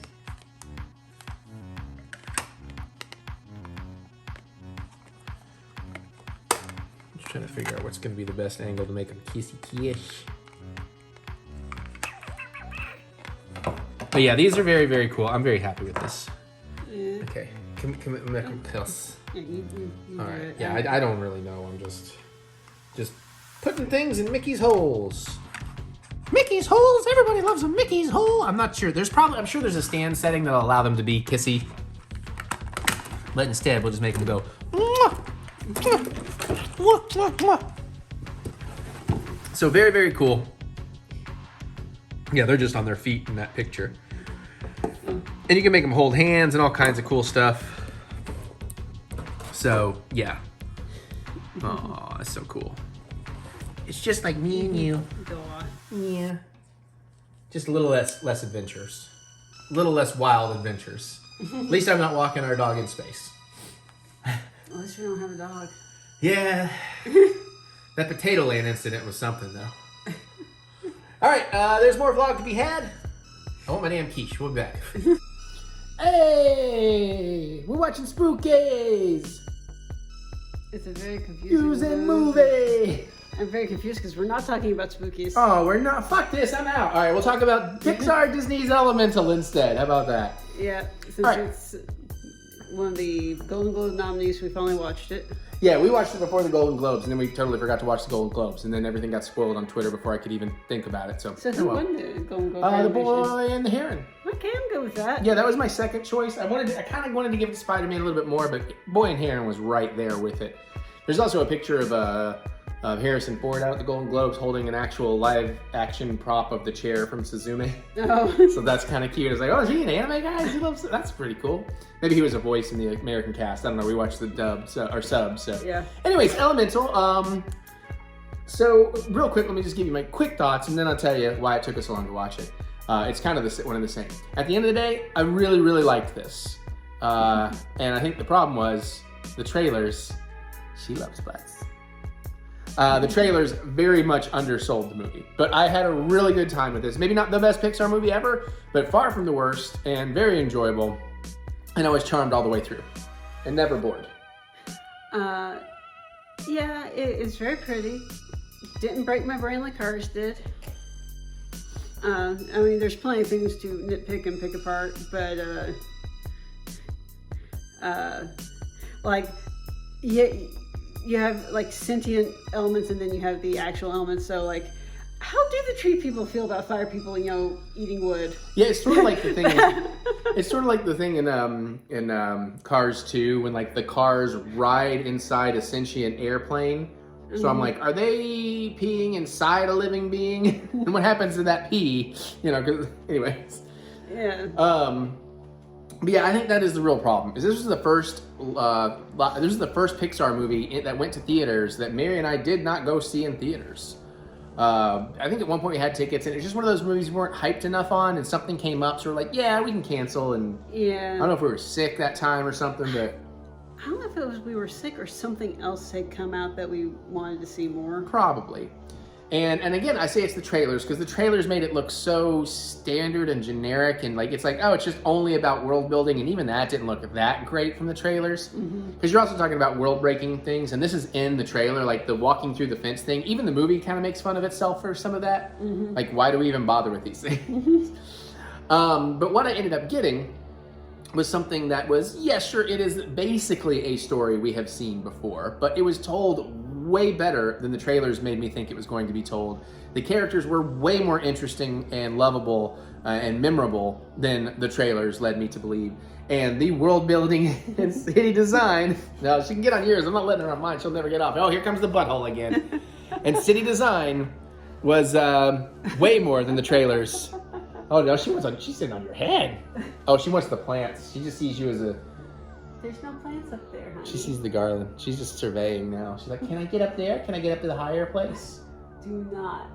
She's thinking about it. Don't She's let calculating. I won't let her. Anyways, I'm keeping the butthole out. I know, no, I appreciate it.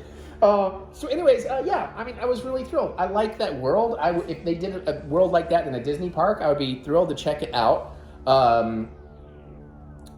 There's some stuff that's maybe a little too much, but then there's some stuff that's really cool and some good messaging, about kind of following your dreams and, some good immigrant story stuff. So yeah, I do like that and this is the very beginning, but basically you're given this idea this entire world exists for 3 out of 4 elements, and now fire is being kind of integrated into it all, which opens up a lot of interesting things, but they kind of breeze through the integration very quickly in the beginning, so you don't get as much of that as I would have liked. But well, you can still it is its own section of town. It's not really considered integrated into the rest of the city. True, but like more so than it ever had been, clearly. But you can see this is like, because all the other elementals, maybe except air, has some problems with fire.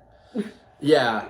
It's like either it's going to burn or you're going to boil or... Right, yeah, and it's very interesting how they handle that. I'm sorry, Jack was staring from that chair. He's getting jealous of Itty Bit being on her shoulders. So I thought Jack was going to come over to look at Mommy, but now he went over to the tree like, should I start some shit in the tree so I can get attention or get Itty Bit down? Because he is just staring at a hole through Itty Bit until he just looked at us. But I think... Now I will say, I think I'm going to remember this movie visually. I'm going to remember the visuals. I'm going to have some vague recollection of the characters. I don't think I'm going to remember necessarily the story. It's not going to stick with me. I don't think there were any jokes in there that were super laugh out loud, like had me dying. Yeah. But there was some good stuff. So it was, again, I bought the 4K, but we just went ahead and watched it on Disney Plus, and I was like, it's a good way to spend the night, especially because I was in the mood. We even watched a short right before. Yeah. A Pixar short. Not Moana, but... No, Morty, something like that. Yeah. And that was pretty cool. Which is like a Brave short. Yeah.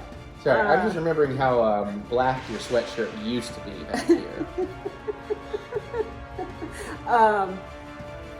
Yeah, it's just like, I kind of do want to watch I occasionally watch Cinema Therapy on YouTube. And I was just like, now I kind of want to watch their thing, because their thing, I think, is about how Wade is like the best boyfriend. Yeah, you're talking about a listener. Oh, you got ideas, do you? Aw. Yeah, she's, wow. She's just pulling her little head off. Yeah.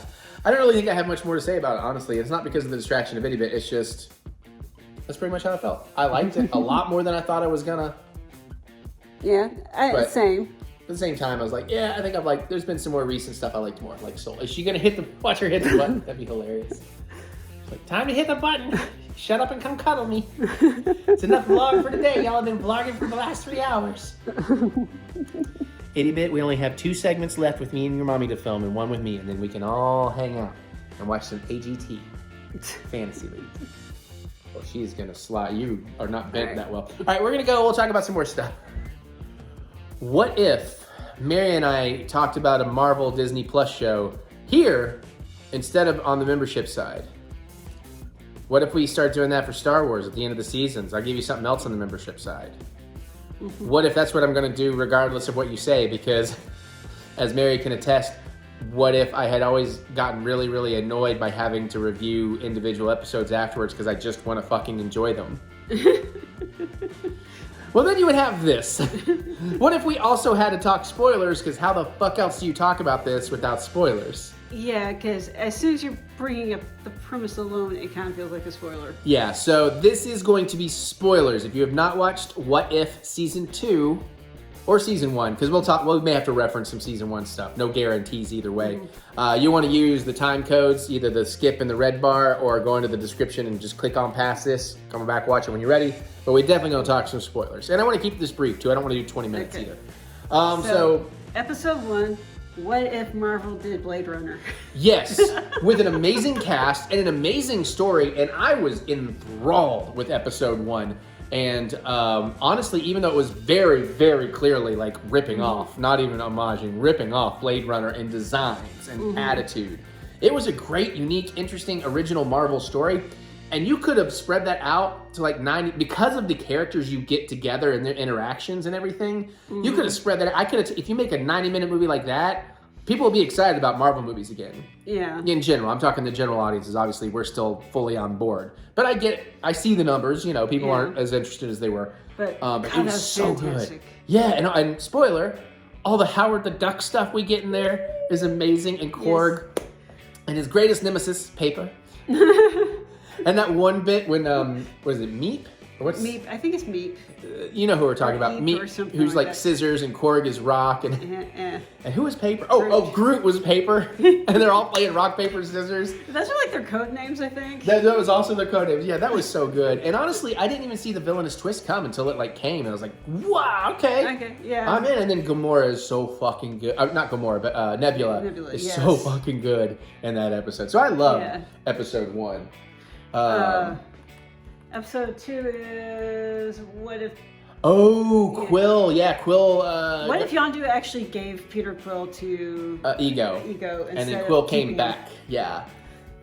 This was great too, but I'm trying to remember who kind of helped. Who stepped in with Quill? Not the current Ant-Man, but the old Ant-Man. Oh, that's right. Yeah, we had Hank, and then we had, this was Hank like, Pym. Oh yeah, and this is where we had, because I cannot think of the character name, but we had Lawrence Fishburne's character. Something like that. Giant Man, I don't know. Yeah, love having that come back in and see him play into this episode.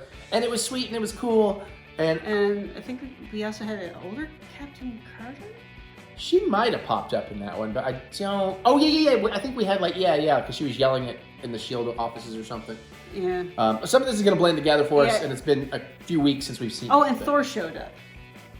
Because Peter had destroyed Asgard. Oh, yeah. So again... just give you an idea of power scale.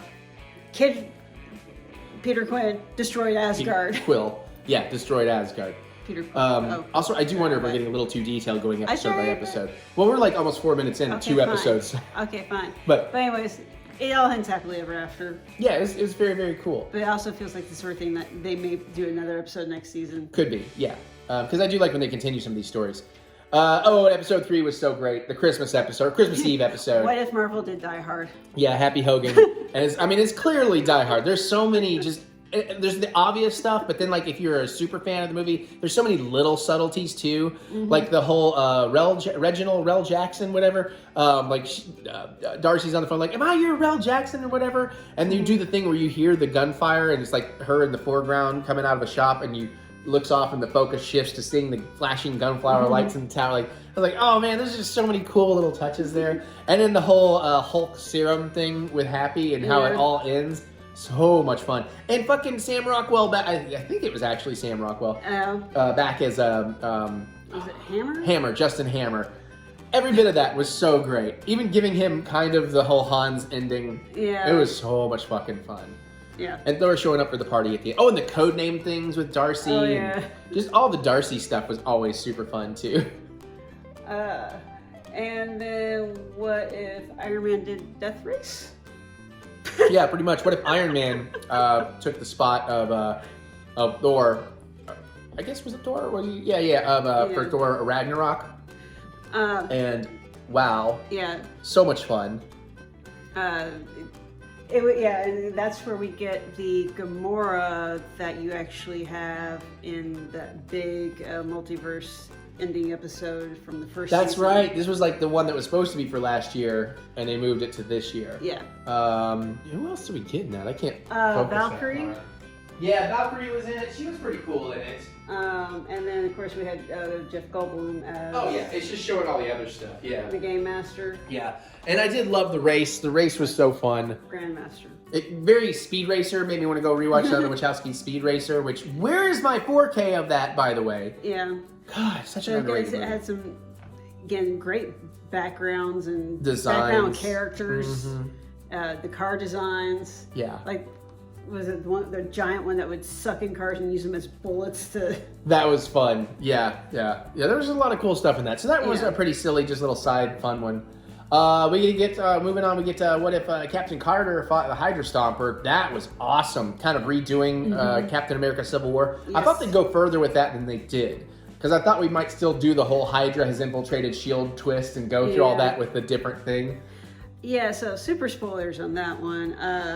I think Captain Carter has become their. Let's just throw her into everything. Well, it kind of works. But she's a great character, so I'm not upset about that. I'm not upset about it either, and I love what they're doing with it, and I love that as we get to it and understand that she can hear the Watcher, which is pretty fucking funny. Yeah. Like, he goes on some big, I don't know if it was this episode or later, but he goes on some big spiel at the beginning of the episode. She's like, "You do know I can hear you, don't you?" And then they just start talking. It was so cute. But that was fun, watching her and do her friendship with Natasha Romanoff and all that, and I just thought all that was cool, and all the little touches of Winter Soldier. I do love that she still has the same thing that our Steve Rogers Captain America has in the normal timeline of going like, "Oh, I know that reference," or "What are you talking about?" Yeah, like they really played into that well. And then it was heartbreaking because like you did think they won Steve over, but then they didn't win Steve over, but then they did win Steve. Like it was really sad, but I thought it was a really cool way of doing it all. And I very, very, very much enjoyed that episode. And it's going to help if you've seen Black Widow. Well, yeah, I kind of feel like all the What If stuff is enjoyable on its own, but I mean, if you've seen all of it, What If is so much better. Yeah, I think this is a particular one that if you haven't seen Black Widow, it's some of the character interactions are going to be like, okay, whatever. Oh, yeah, because Mama's in this and the sisters. Yeah, that was pretty cool. All right, so then we get number 6. We get what if Kahori reshaped the world, a.k.a. Avatar mixed with Avatar in the Marvel Universe. A.k.a. Marvel said, what if we made a brand new superhero? What if we gave you a what if that's an original character? And so as its own episode, it was pretty freaking great, and I really liked it. After that episode, though, I was like, well, I'm not sure how I feel about it, though, because it's going to depend on how they stick the landing. Hold on, let me get this thought out. And then I'm talking about past thoughts, so I can explain my current thoughts. All right. Because they did change. But I was thinking, it depends on how they stick the landing, because I don't know, we only get so many what if episodes every season. I don't necessarily like having a one-off of a brand new character unless it's going to play in big time at the end. And it did. So at that point, I'm like, okay, cool. Now I'm fully on board with that episode. But had they never mentioned this character again, I would have been like, why did you waste one of my precious episodes on a new character? Yeah. But it was very cool. I feel like it's kind of almost high concept in terms of about 90% of the dialogue is in whoever Mohawk Oh is. yeah, that's right. It was like very subtitled, which was a nice little touch they went for that. And the other 10% was basically Spanish with a tiny bit of English at the very end. Yeah. But it was awesome, man. And I could get into more of that culture in that world.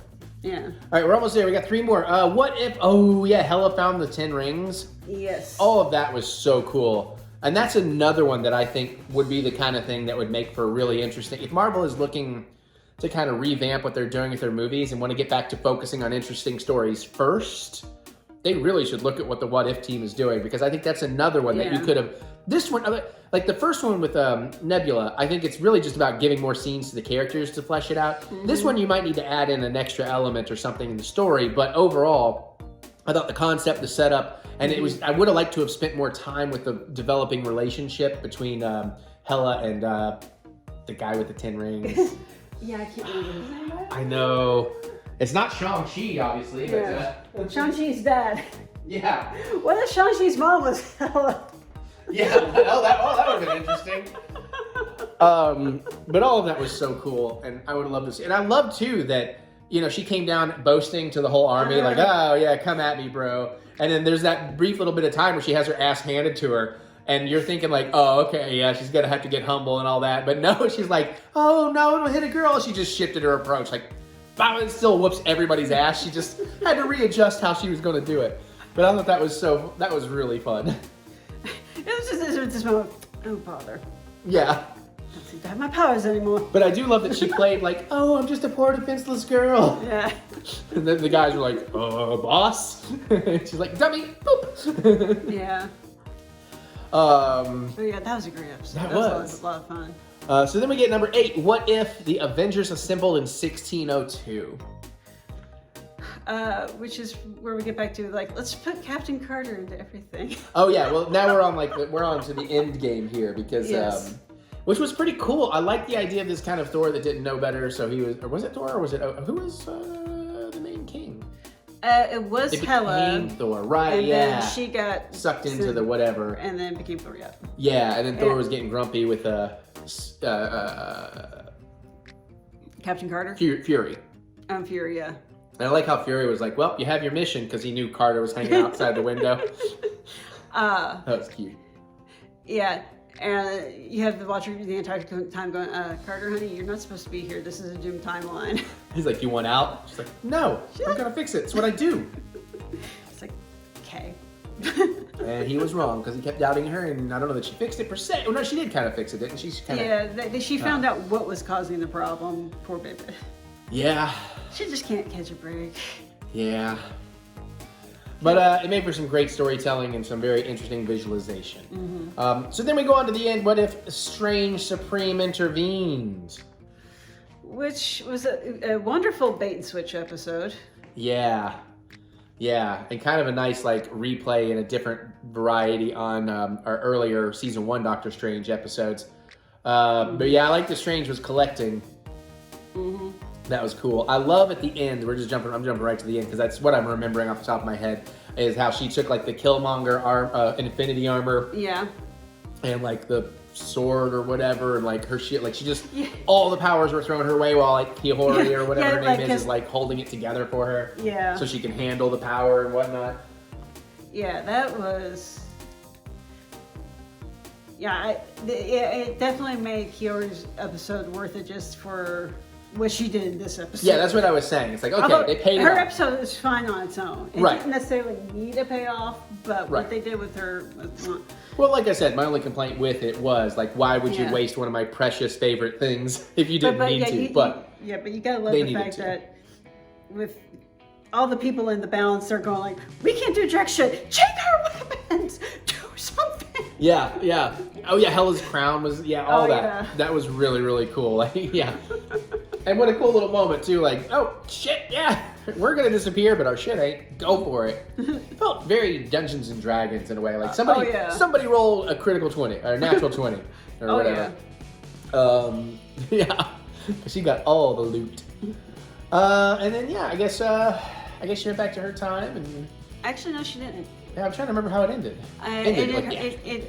It ended with Captain Carter with the Watcher going like, he's going like, we want to go home now? She's like, yeah, but can we take the long way? That's right. So yeah, we're gonna go on some more Captain Carter adventures, and I know a lot of people, you know, of course there's always that loud group, and not everybody, and I'm not throwing everybody in that group, but if you don't think you're part of this group, you don't gotta be mad when I say this, because I'm not talking to you. But there is that loud group, like, why is everything gonna go Captain Carter now? Everything Captain Carter. It's like, she's been in like 2 movies and like 2 seasons of a TV show. What the fuck are you talking about? It's just... Okay, maybe she's been in like 3 movies, but I mean, you know, bit parts or whatever. But Captain Carter is fun. Yeah, and we loved the series back in the day too. Oh, yeah. That was part of the Agents of S.H.I.E.L.D. Like, I mean, and she's great. So why wouldn't you want more Captain Carter? Yeah. Although somebody did bring up a good, they at least made a good point worth considering. Which is, the joke is kind of like, you know, Anthony Mackie, Captain America's over in the corner like, hey, I'm a Captain America too. Well, he's about to get his series back. Well, his movie. Is his movie? Because Captain America 4 is Falcon Cap. But it is interesting now that I mentioned that. I don't think I recall Falcon being in any of them. Maybe in season 1, but I don't think he was in season 2 at all. Interesting. What if, okay, here's what I want for season 3. What if Howard the Duck was the first Avenger? I said it in jest, and as soon as the words came out of my mouth, I was like, actually, that would be fucking incredible. They gave him super soldier serum, and he gets all buff, but he's still Howard the Duck. God. That would be amazing. Marvel, if you're listening, please. I don't need credit or anything. maybe give me some free Disney park tickets or something if you're really feeling generous. Yeah. Not to Florida. I've got an annual pass. Make it Disneyland. And that, ladies and gentlemen, is the cue to end the review. No. Do you have anything else you want to say overall? I really loved this one. I thought season 1 was overall stronger, but this was still great. I'm just happy that we definitely have a season 3 on the way. Yeah, because like the day they dropped the last episode, they also dropped a, you know, what's coming in the future of What If, and they didn't give a specific date. They're like, yeah, coming soon. Yeah, it's like full scene. Yeah, and it's great. Yeah. Oh. Oh, did you hunt that little mouse? You so. She hunted us a mouse. She's hunting all the mice. We have an infestation apparently. But she's good at catching them all for us because she's a mighty huntress. She is. Good job. All right, any other thoughts on What If? We're gonna move on because I said I didn't want it to be 20 minutes, and we hit 17. It's not 20. It's true. All right. Oh god, it's 9 o'clock already. Okay. All right. Bye. You get more vlog. Bye. Well, let's make a drink, or rather, let's make a bunch of drinks. It's gonna be a fun AGT tonight. Oh, are we gonna start? Nah.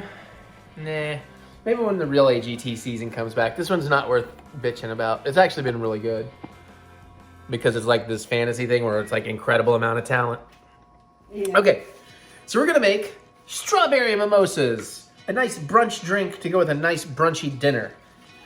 Mary is sad that there's orange juice in it. I am a sad Mary. So I've washed off some strawberries. We're gonna want about a half a cup with, you know, the tops removed and all of that. So I may chunk some of these down a little bit more. Pureed? Yeah, just to make it a little bit easier. Oh geez, that's almost half a cup right there. One fucking strawberry. I was looking at it, I was like, you know, just a few of these big boys might be good enough.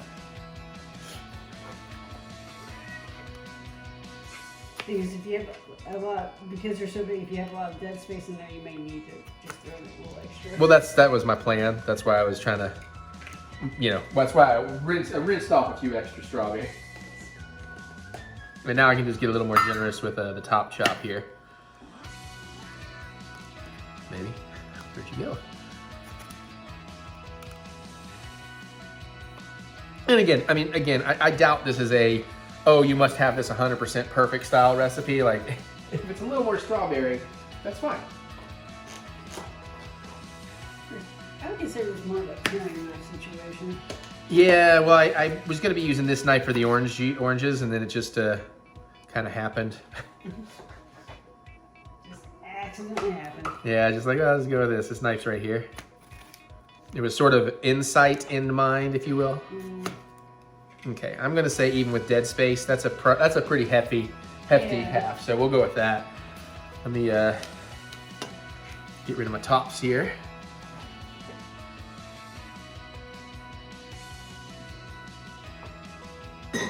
And the amount we're making is for an entire bottle of Prosecco. I just don't have to drink more. Yeah, well, you don't have to drink more than one. And, you know, the mixture is separate. It gets poured in. It does not get mixed with the alcohol until it's in the glass you're pouring. So you can literally make ahead this mixture and batch it up or batch it down. So we're gonna end up wanting to throw it in a blender. I don't really have a blender, but I'll use my NutriBullet, and hopefully there's enough room. So we're gonna go ahead and throw those strawberries in there. Now we need about 2 cups of orange juice. You can use normal orange juice, but you know Eric Butts has gotta make it fancy. So I got a whole bunch of oranges today. So you're making abnormal orange? Yes, I like it. Not worried about washing the tops on these. We got our big juicy baby, our big baby juicer. Oh, and hopefully enough room in the compost. I'm sure there's enough room in the compost. I'm just being a silly Billy Gumdrop. Yeah, What just have to make the sure fuck does that mean? Ooh, look at that. Those are kind of red. What kind of oranges did you get? These grapefruits? No, they rang up as oranges. They were right next to grapefruits, and this was not labeled. But these are oranges. These are not grapefruits. What does it say? Raspberry orange. Huh, I've never had a raspberry orange. Well, King's River Raspberry Orange. Interesting. we're making raspberry orange strawberry. Okay. Fascinating. I was like, are these blood oranges? What did I do? Watch your step, Ellie. Probably a good thing you did not get blood oranges. Those are kind of bitter. Yeah, I know. We've had some. They're quite tasty. Okay, well, I'm going to have to squeeze a handful of these for sure.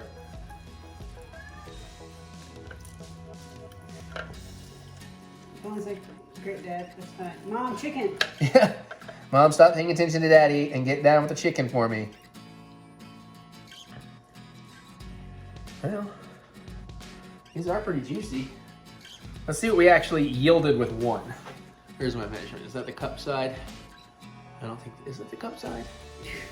What the hell? I think the other side is the cup side. Dang it, everything. Why is everything got to be so complicated with me? Is that the cup size? Very snorting, y'all. That might be the ounce size. I thought it said fucking cups or ounces on here somewhere. Hold on. Ounces would be, 8 ounces would be 1 cup.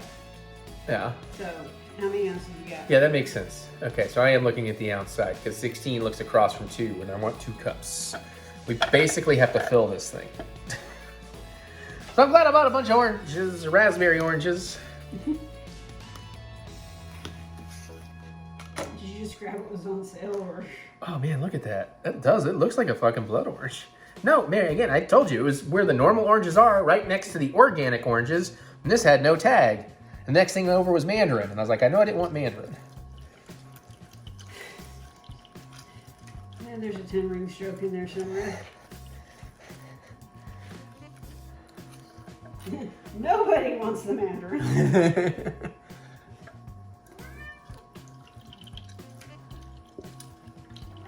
Well, some of these are definitely juicier than others. And it's definitely gonna have an interesting color. And I'm kind of getting to a place where it's like, should I actually just mix this with some normal orange juice? But I mean, again, it is orange juice. It is orange.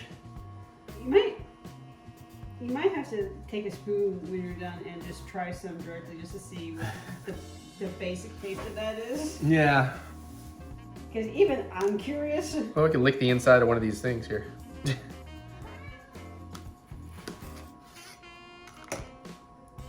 Damn, they just keep getting darker in color.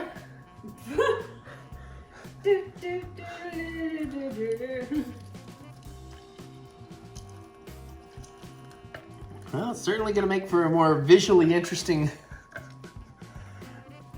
cocktail, I suppose. Orange and raspberry and strawberry, oh my.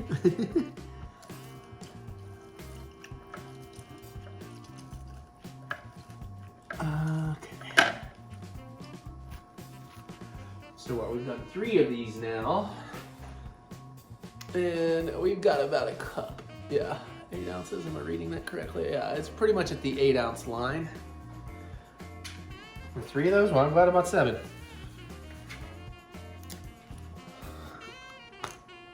So we have an extra one probably.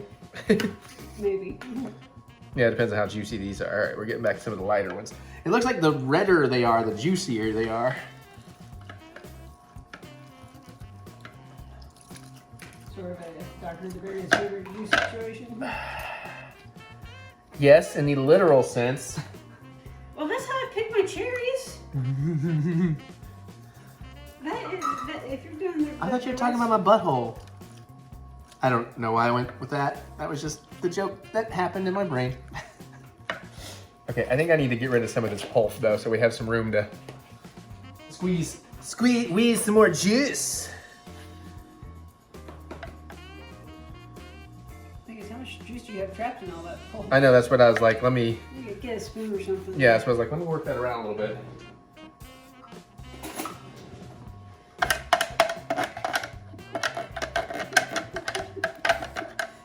He's just staring holes.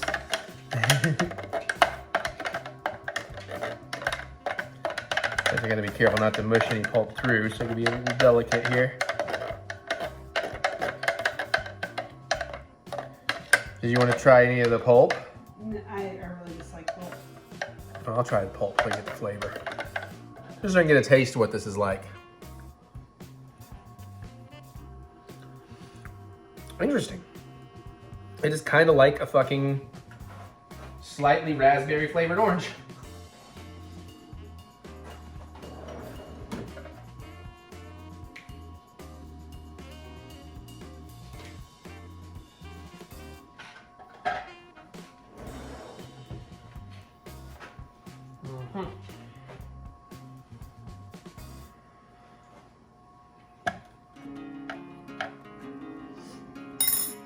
Let's keep going. Yeah, this is gonna taste interesting. Hopefully good interesting.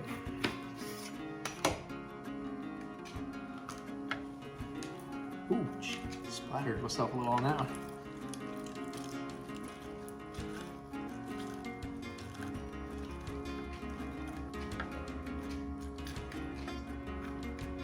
Okay, almost out of room in the compost.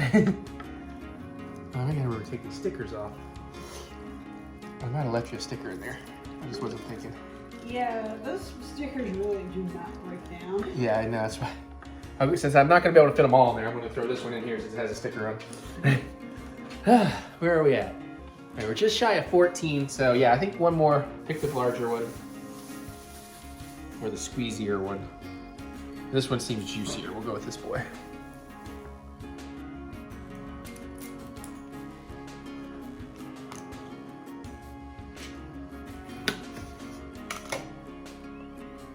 Beautiful.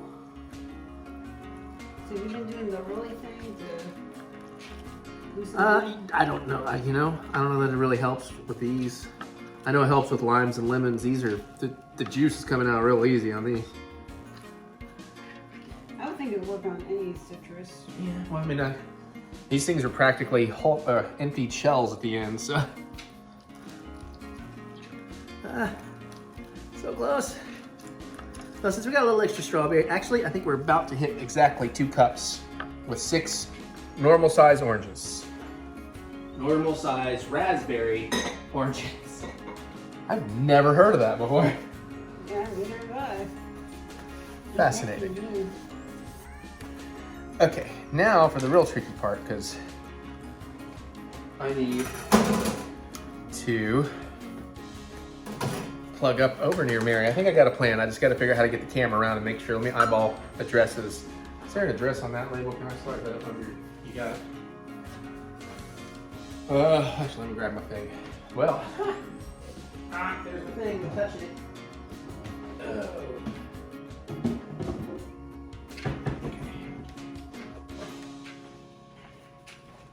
Okay. I'm going to move the camera over just a second. For all to see.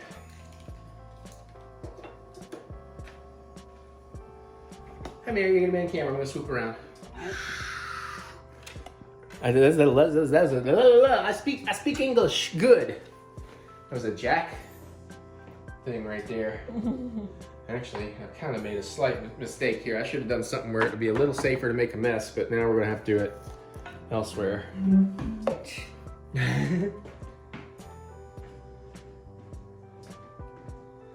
Actually, you know what? No. Let's do this over here. It's easy enough to swing the camera. Now, I was thinking about going ahead and breaking these strawberries down first a little bit, just to have some room to the max fill line, but I think we're gonna be okay. So that's what I was gonna do, is I need to actually pour this in. So I can put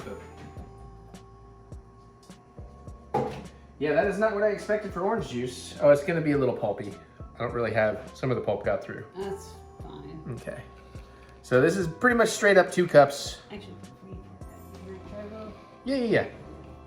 Just the tiniest taste though, because I have pretty much just exactly the right amount there.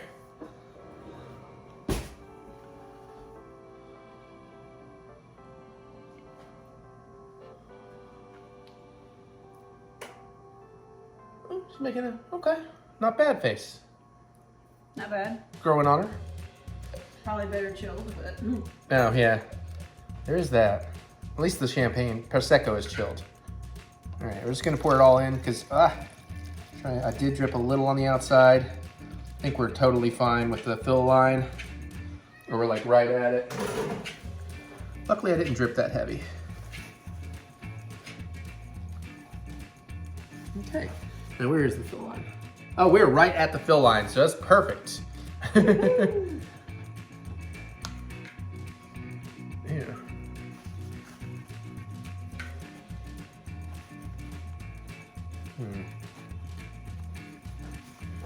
little spot, something on this thing shouldn't be there. More remnants of the old dishwasher? Yeah. Also, I'm sitting here thinking, is this the one that we couldn't really screw on? We'll find out right now.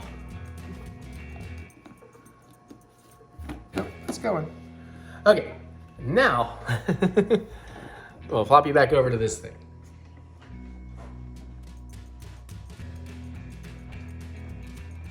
All right. How are we looking? Looking like we're cooking. Loud noise, everybody.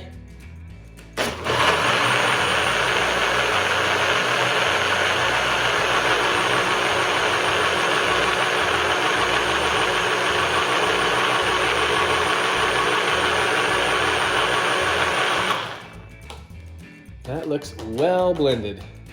Yeah. Like a strawberry milkshake. Cool. Okay. Here, Mary, why don't you tell them something for a minute while I go grab the champagne? I was about to start feeding the cats. Got some chicky bits. Show off the chicky bits. That sounded hot.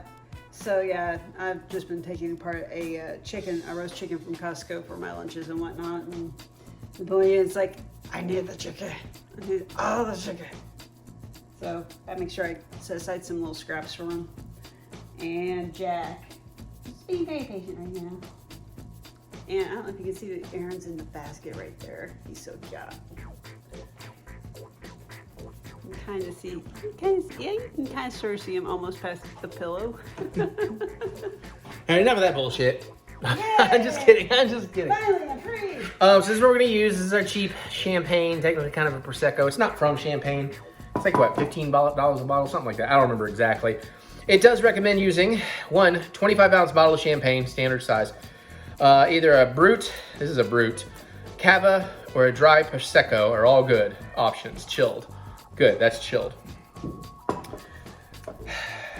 Now, I think what I'm gonna wanna do, I need to put this in something pourable. Also, it's interesting how now it is foamed up. Just.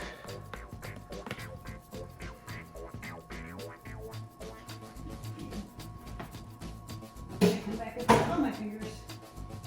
Smells pretty good. Yeah, what do I want to put this in? I'm gonna work on opening the champagne while I'm trying to figure out what I want to put this in. Just to mix stuff? Yeah, because I want something pourable, but then also, if I don't want to drink it all tonight, I'd want to put it in something I can store.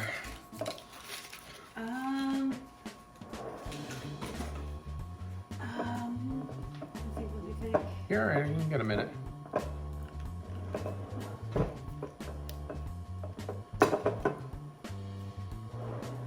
You could just label it on there, or something worse. No, because you have to like pour it into a champagne flute. So I need something with like some real, you know, like a fucking measuring cup would work, except that doesn't become storable. Actually, wait just a moment. Maybe a loud pop here in a second, everybody. Like this is how I cheat. Opa!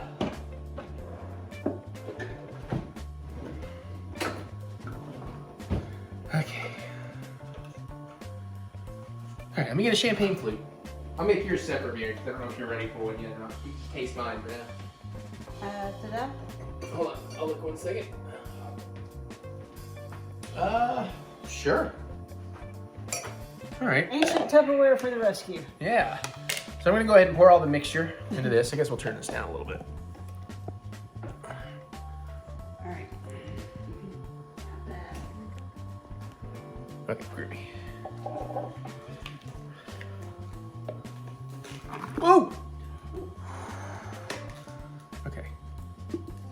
Little mess. I thought when I went oof, that's because I thought it was gonna be much worse than it was. That's not awful.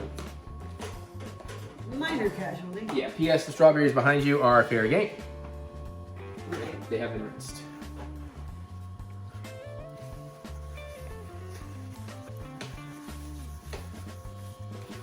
Okay. All right, now let's see what this says to do. Because it had an order of operations. All right, with the champagne flute tilted 45 degrees, slowly fill the glass halfway, and then top with the juice. Garnish with strawberry slice if you want. You know what? I had planned to do that, but at this point, fuck it. About 45 degrees.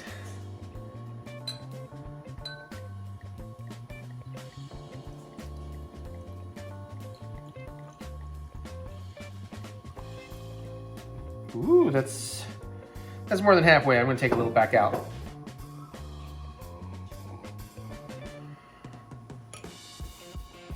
Might still be a little more. Okay, now we're gonna top some of this. The foam is concerning. That might be because I used the NutriBullet. Oh no! Oh, it escaped. That tastes pretty good. Is the champagne highly reactive to that mixture? Well, I think it's the foam from the mixture.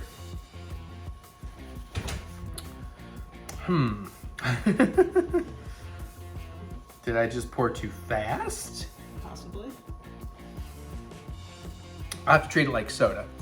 Luckily, we have more champagne flutes. Because now that one just looks so gnarly. Such a mess.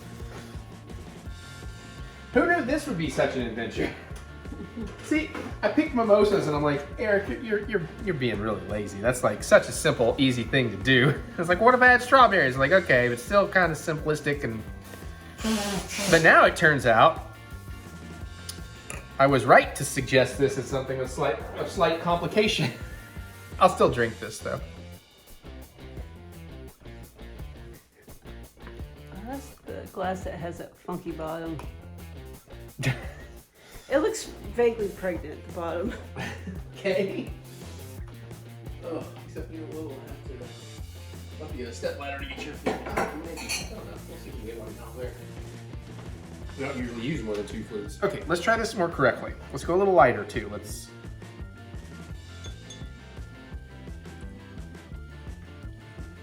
See, that's probably half a glass. It's closer to half a glass than what I had done. And then how much of that are you supposed to pour? You just top it, but I just went too fast. So let's just go kind of slow. Let's like treat it like a soda I've opened. Yeah, it's the champagne reacting to the mixture.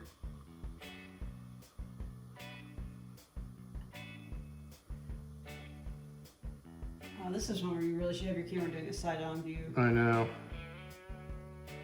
No, no. That's...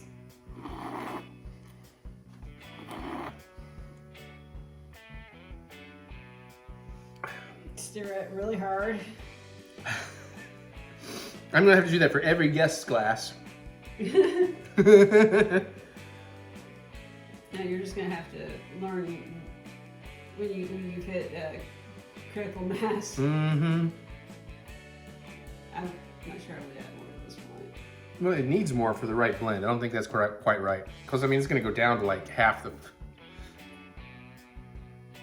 I don't think it needs a lot more, but it needs a little bit more.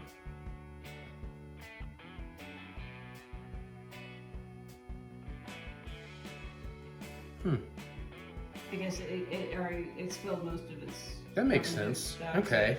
So other than the fact it made the glass look pretty ugly, let's call that a cocktail.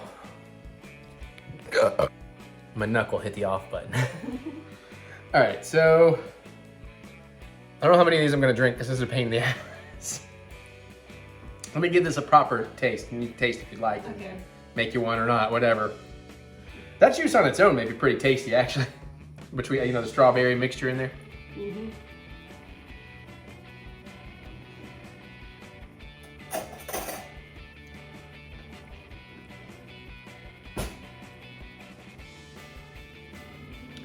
That's pretty good.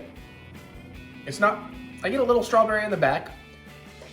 I don't get as much orange as I expected, but you know, again. I'm gonna try some of this. So I'm just trying a little bit of a mix. Just have a little of the foam.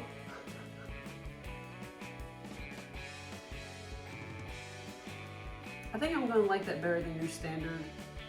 Yeah, than just orange juice and Prosecco. Yeah. Yeah, it's not nearly as like tart and citrusy as straight up orange juice versions. Yeah. That's pretty dang good. All right, I'm gonna try pouring a little more into this other one here. See if that's true, that now that we kind of finished the reactivity. I'm still foaming a little, but not nearly like the other one did.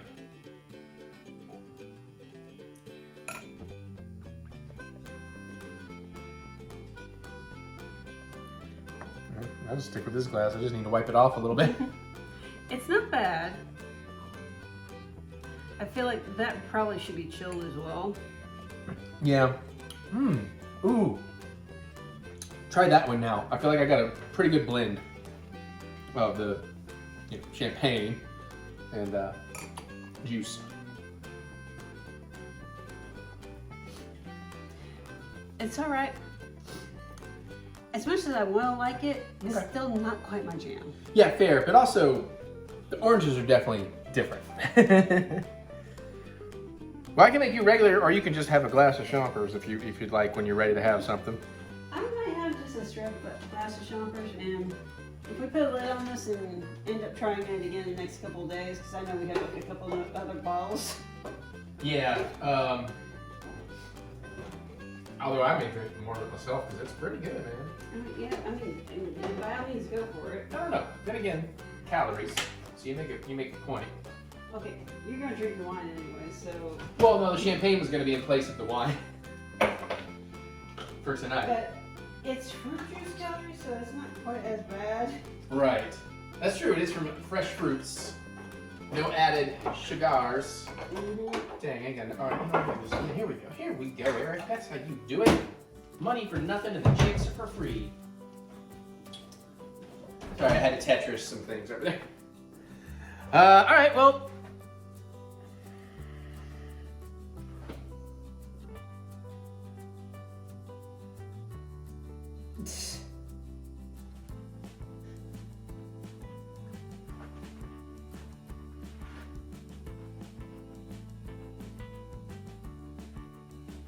That might have to be a thumbnail. Oh, the quiche looks beautiful though. All right, cocktail over, woohoo! Maybe because there's a ad for UFO Cowboys on Roku. So, you know, I literally did say let's wrap this up. Oh, I didn't realize you were talking to the camera at that point. I randomly sang Rhinestone Cowboy. I was like, that was a weird pull. She was trying to help me figure out why I might have been. So, yeah, sure. All right, she's going to scoop some kitty poops. All right, but it's also Din Din time. Oh, it's Din Din time. It is peanut butter Din Din time. It is peanut butter Din Din time. There's Jack. That is the ritual. That is the song of the food siren. There's a couple of key phrases. They know when daddy is going to give them snacks, and they know when mama's going to give them noms. It's adorable. Anyways, that was the vlog. I hope you enjoyed it. I can't believe we shot this whole thing in like the last 3 hours? 3.5 hours? Wow. Yeah, this was all, you can tell, right? This was all shot in one day for once. All right. But thank you for joining us. Hope you had a good time. I'm going to get this footage dumped into my computer and run it through Handbrake for editing, processing purposes. And yeah, it's a little warm in here. Whew. I finally figured this out, by the way. You pour it in your champagne, let it rest for a second. It'll still be bubbly. Then you pour in very slowly a little bit of the mixture, then a little bit more. Let it have the violent reaction, but very little. Once it starts settling down, you can very slowly pour in the rest, and it's fine. But I hope you had a good time. Let me know what are you thinking. Tell me your Disney stories, your Disney tips, your Disney tricks. We've got some cool Halloween party costume ideas this year. And whatever else you want to talk about, I'd love to hear it. Thank you. Comment below. Let me know. You can also click the thumbs up button. Give me the good old thumb of encouragement, as I do love to be encouraged. And remember that we will get through this. We will get through this together. Just don't forget to bring a towel. All right, check out my music. Anywhere you listen to music, look up TheEricButts. I really appreciate it. Hopefully we get to that new stuff some point this year between vacations. That is my only concern. You can also, I've watched so many Disney videos the last, like all my YouTube recommendations are just nothing but park videos. You can also go to TheEricButts.com for all that funky butts fun you're looking for. And yeah, more with the links in the description below. So click the see more button to see more butts. You love this shirt, you can get it on one of my shops. I think it's all linked on this YouTube still. I don't know. I need to update my shop. I don't even have my latest CD for sale on my Shopify. That's right. No one wants to buy it anyway. It's fine. It's great. I love it. I'll just listen to all of them. See how you like that. All right. I'm going to get out of here. I'm going to go live a life and have some fun. I'm going to go watch AGT and maybe some Raw. I love y'all. Thank y'all. I'll see you all later.